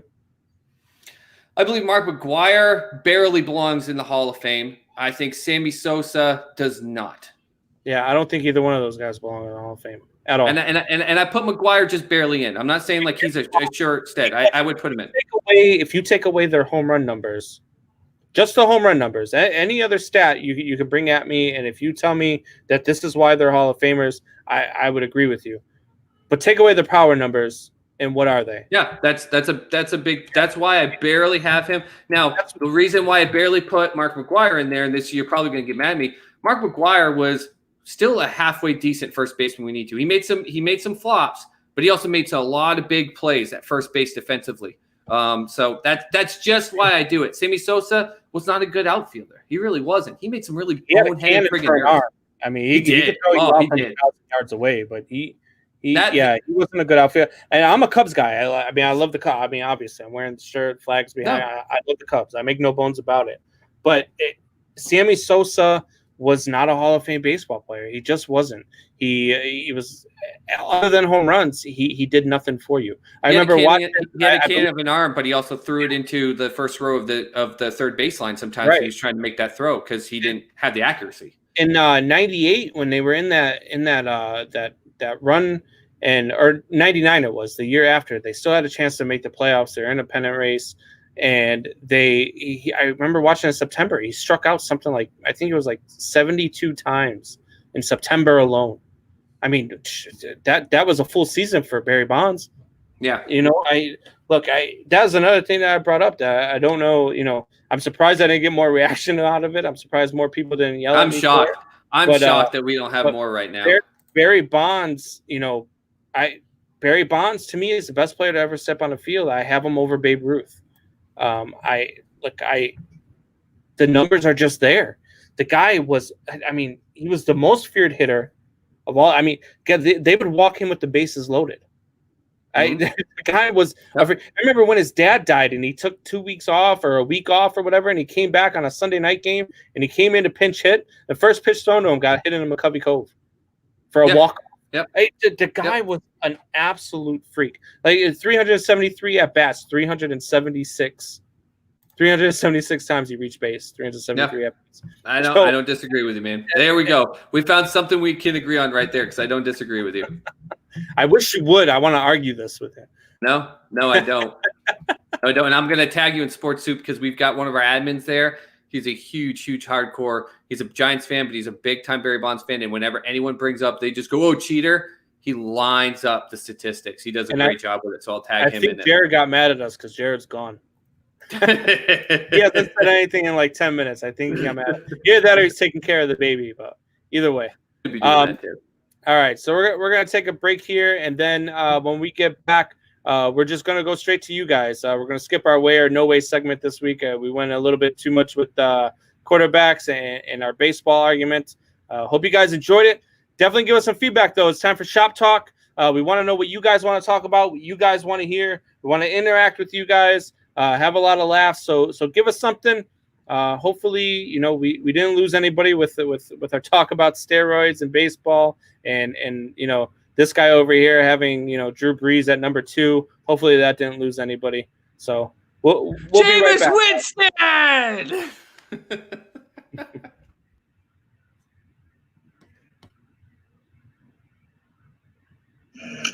What's going on, Triple Shot Sports family? This is Brandon Combs, host of the best podcast on the planet. That's the Triple Shot Sports Podcast. Be sure to join myself and Soup Boss Chad Lounder live for 2 hours. Yes, I said 2 hours every Sunday, Tuesday, and Thursday at 8 p.m. Eastern and 7 p.m. Central on the RTF Sports Network Facebook page and YouTube. And if you miss any part of the show, you can hear us every Monday, Wednesday, and Friday on the drive home at 5 p.m. Eastern on rtfsportsnetwork.com. All right, guys, we're back. It is time for some Shop Talk. All right, so let's get to some of the comments here. I mean, we had a bunch of comments here. Strikeout Beer was blowing it up. Jared was blowing it up. Let's see what we were saying here. Yeah, Jared said, to yell at each other about. Fuck that fat fuck Ruth. It's Bonds all day. Oh, Jared, you never disappoint, buddy. You never disappoint. I mean, listen. Babe Ruth is still one of the great. It's one of these crazy things when people try to debate who's the best. But listen, Barry Bonds. If Barry Bonds played today with the numbers that he had, even pre-steroids, people would be locking him every single time on MLB Tonight about why he's in the Hall of Fame. Period. Yeah. They would be. Jared says so. Joe Kelly didn't even get ejected from the game, and it was extremely wild during that inning. No. Are you guys cool with that 8-game suspension when he got 6 2 years ago for actually fighting? No. That's not off topic. And Jared, as a Sox fan, I agree with you in the Joe Kelly thing. I know that we love him. He has a place in our hearts for what he did. And the Joe Kelly Fight Club, a lot of people don't realize, started in Boston. Like, it was a big thing. We loved his grit. We loved his determination. I don't agree with it MLB said it was because of his prior activities and that 6th game that you're talking about. That's what they're saying. It's continuing to grow. But my challenge with it is I hate the fact that the ball went towards his head. He shouldn't have been throwing when he wasn't accurate, but he didn't actually hit the guy. He didn't get ejected because he didn't actually hit the guy. Now, it was dumb. He needs to be suspended something. A lot of people and fans, I think he'll get knocked down. But 8 games in a 60-game season, I think someone brought the statistic up. What is it, Mr. Combs? Something like 30-something games or 36 games in comparison to a normal season? I think it was looked at harshly because it was the Astros. I mean, it's not any secret that teams are going to go out there and they're going to be headhunting. And so the fact that he went out there and he did it, and then how he reacted afterwards is what warranted that 8-game suspension. And look, I mean, 8 games in a 60-game season, yeah, it's long. It sucks for the Dodgers, but I mean, you threw at the guy's head. I mean, I'm okay with it. I'm fine with the 8-game suspension. I think he appeals and he gets it down to 4. And Probably. I still think he should be suspended because I'm fine with that too, though. Whether Jared agrees with it or not, he wasn't accurate. And that was a 98-mile-per-hour fastball that went right behind a guy's head. You are chancing someone's life and career doing that. It's not okay. Says strikeout beer. Yeah, I'll be honest. I don't care about steroids as much as what the Stros did. I mean, all teams are trying to steal signs from every angle, but using third party in the rafters or a camera is cheating. I agree. See, that's that line between competitive advantage and cheating. I don't know. Let's see. To me, you're right. It is cheating, but to me, the line in cheating is baseball is built on cheating. So let them in. Hey, I mean, we brought it up, Shoeless Joe Jackson, and even though you're saying Shoeless Joe, there's no proof of it. There's no doubt that team cheated, right? Oh yeah. It's since the beginning of time. It was sad because Shoeless Joe Jackson probably a lot of people said he was better than Ruth. Yeah, that's why it was so insane.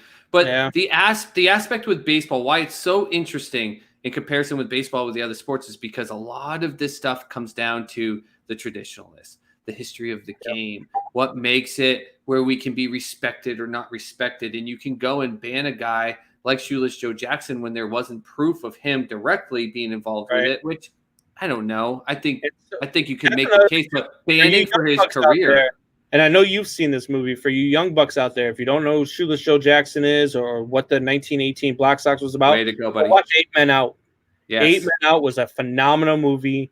It depicted everything that went on during the Black Sox scandal. Even had I believe in that movie. I believe when they talk about he was playing elsewhere under a different name and all that other stuff just to play baseball. Because look, it's a guy. Apparently he loved the game. A lot of people have said it. I remember my grandfather talking about it. And my grandfather was born in 1925. So he never got to see Shoeless Joe Jackson play, but a lot guys now, about players who were around that era, and it was more of a topic back then. And he's talked about how he heard people say, that Shoeless Joe Jackson would have been better than Babe Ruth, and that's saying something, man. That's saying a lot. We just talked about it. We're arguing about what when with him and Babe Ruth and Barry Bonds as 1 or 2. Yeah. When people are saying that Shoeless Joe would have been better than Babe Ruth, you're then putting him in the top 3 conversation of all time. That's the other thing too. When we get to the Hall of Fame, and I know I said that I'm okay if they keep Pete Rose out. I would let him in. I'm not saying that I wouldn't let him in. I'm okay if they don't. But at the same time, they have at the Hall of Fame, they put all these. We can't let this guy in because he cheated, but Ty Cobb's in. And Ty Cobb, on his off day, used to go to Brooklyn and shoot blacks. Yep. That was his hobby. Yep. You're going to let a guy like that in the Hall of Fame, but you're not going to let Pete Rose in because he gambled on a couple games? That's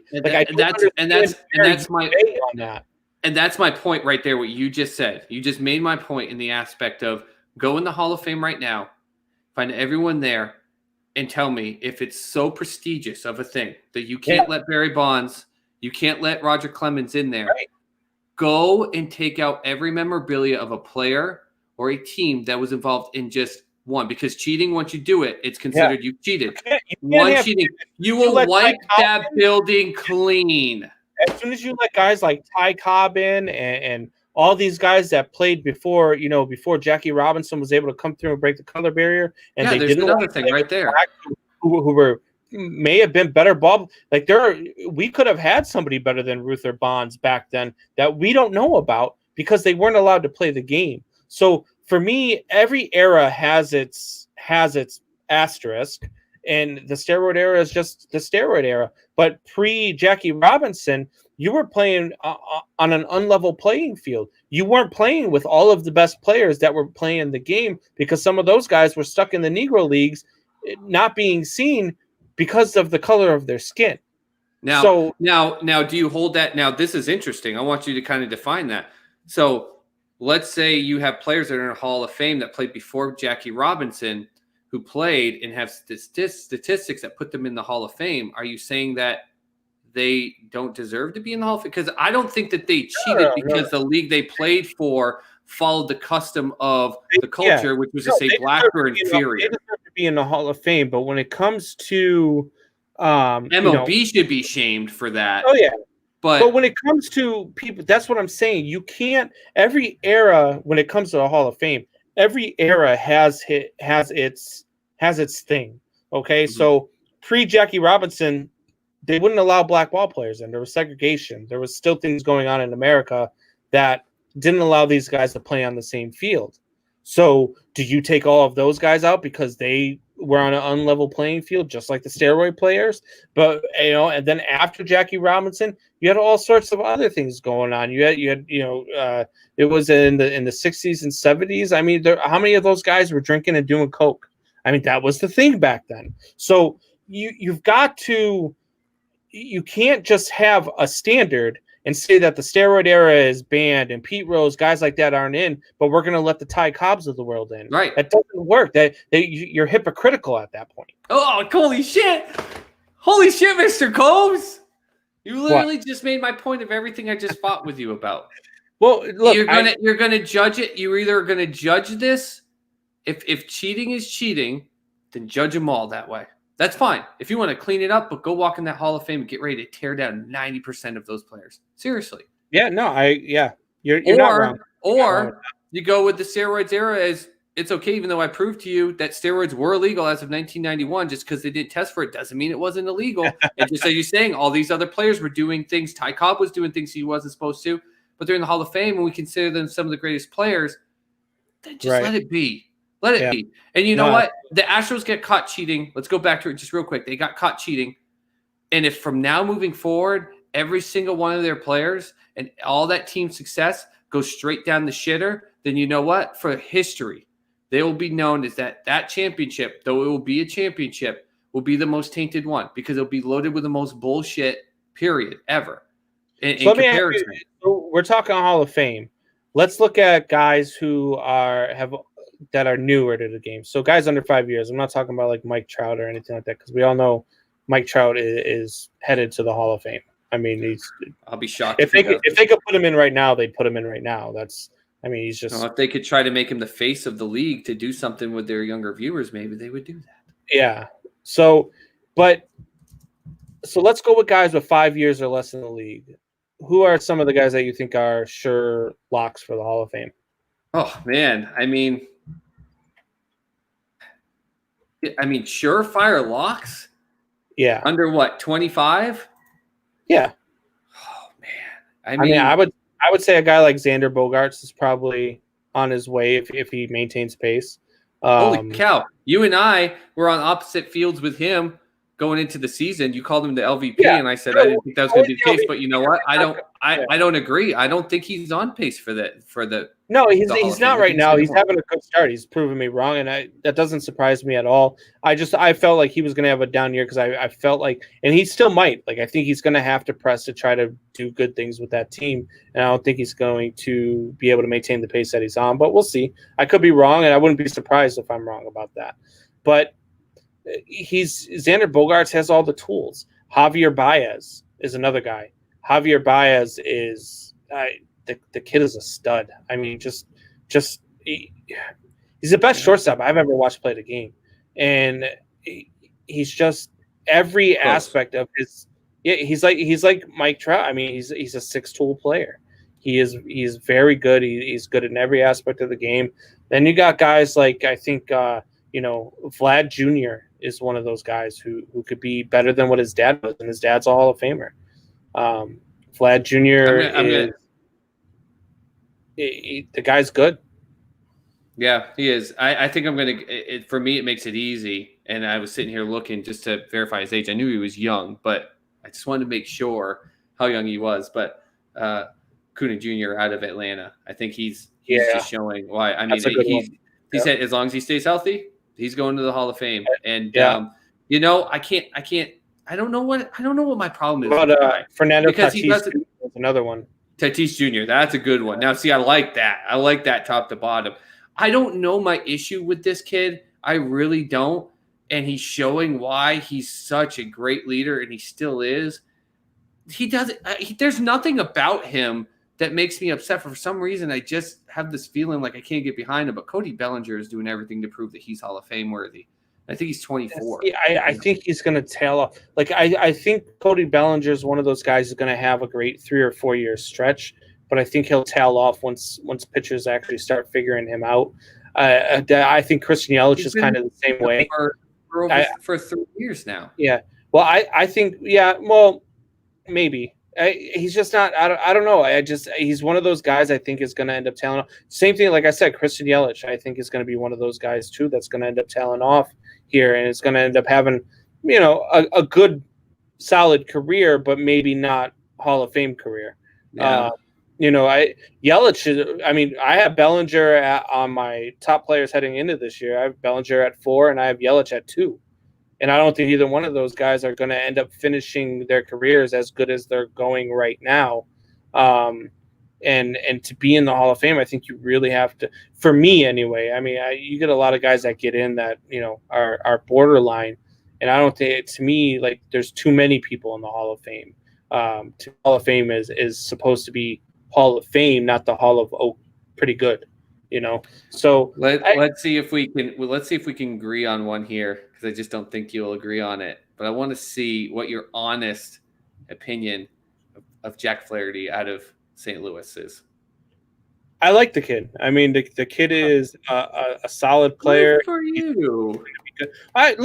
Just because I don't like the Cardinals doesn't mean I think Yadier Molina. You told me Molina was the only guy that you could root for, but Yadier Molina is probably one of probably a top 10 catcher of all time. Yadier Molina is a really solid ball player. He's a great leader. He plays with fire. I think him and Wilson Contreras. I watch Wilson Contreras all the time. They're them two right now. Wilson Contreras is better than him right now, just because Yadi's on the down. Right, he's getting to the end of his career. But we saw with Pudge at the end of his career, like he still had some fire in his belly. He was still a leader, but it's slowing down. It's funny you say belly, man, because he got big at the end of it. He really was Pudge. But there's some guys that are there, and then some guys that aren't. So, all right, guys. So looks like we're tailing off here. Not really getting too much more interaction. So we're gonna go ahead and leave you guys with this. Soup Boss, why don't you tell these guys where they can find us? Yeah. So guys, listen, we're really trying to get a lot of interaction here. We've been super pumped. Just the beginning of the show itself just showed how much interaction we were getting. We love it. But we need you guys to continue to follow us. And so we're really trying to build our presence online. Of course, social media is the way it is. So on Instagram and Twitter at 3 Shot Sports. So the 3 is the number, and then Shot Sports.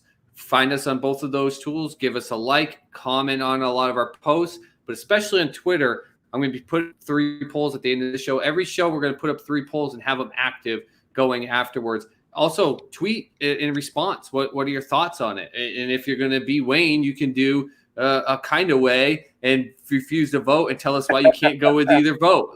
But get on there for both of those. Also on Facebook, of course, you can find us on the RTF Network, Sports Network, and on our own page, Triple Shot Sports. But also on YouTube, which hopefully we've got some people on there. On YouTube, you have to search for Triple Shot Sports Podcast to be able to find us. We've done a lot of work to get it up, even if you search for Triple Shot Sports. But if you put podcast at the end, get it in there. Please, please, please subscribe, like every video, comment on it. Let us know. Hit us up on all of those. I'm at work. I won't get fired. My boss won't fire me, unlike you, Mr. Combs.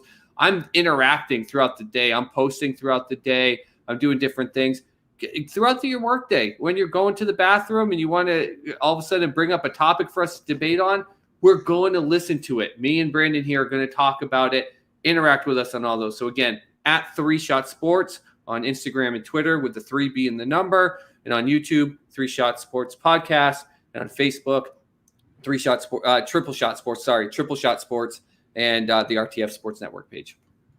All right, guys. So thanks for joining us. Thanks for interacting. It was very fun. Had a lot of fun. I walked off the set for a minute. So, I mean, we got heated. We had a lot of fun with you guys. It was still good, though, sir. We'll be back here on Thursday. Hope to bring some more fire to you guys. Hope you guys join us again. Definitely interact. Again, at 3 Shot Sports on Twitter, Instagram. Find us on Facebook. Have a great night, guys. Take care, guys. Go Cardinals. I really got to find that mute button. I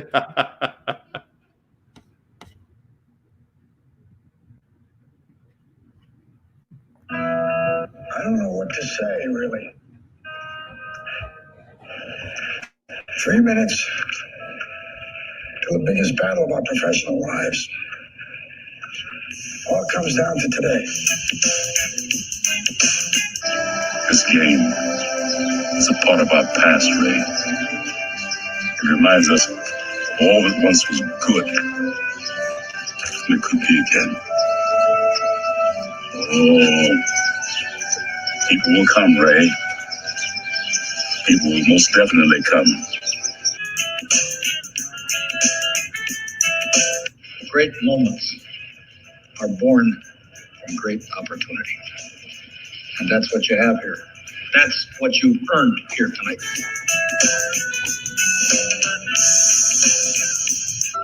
Their time is done. It's over.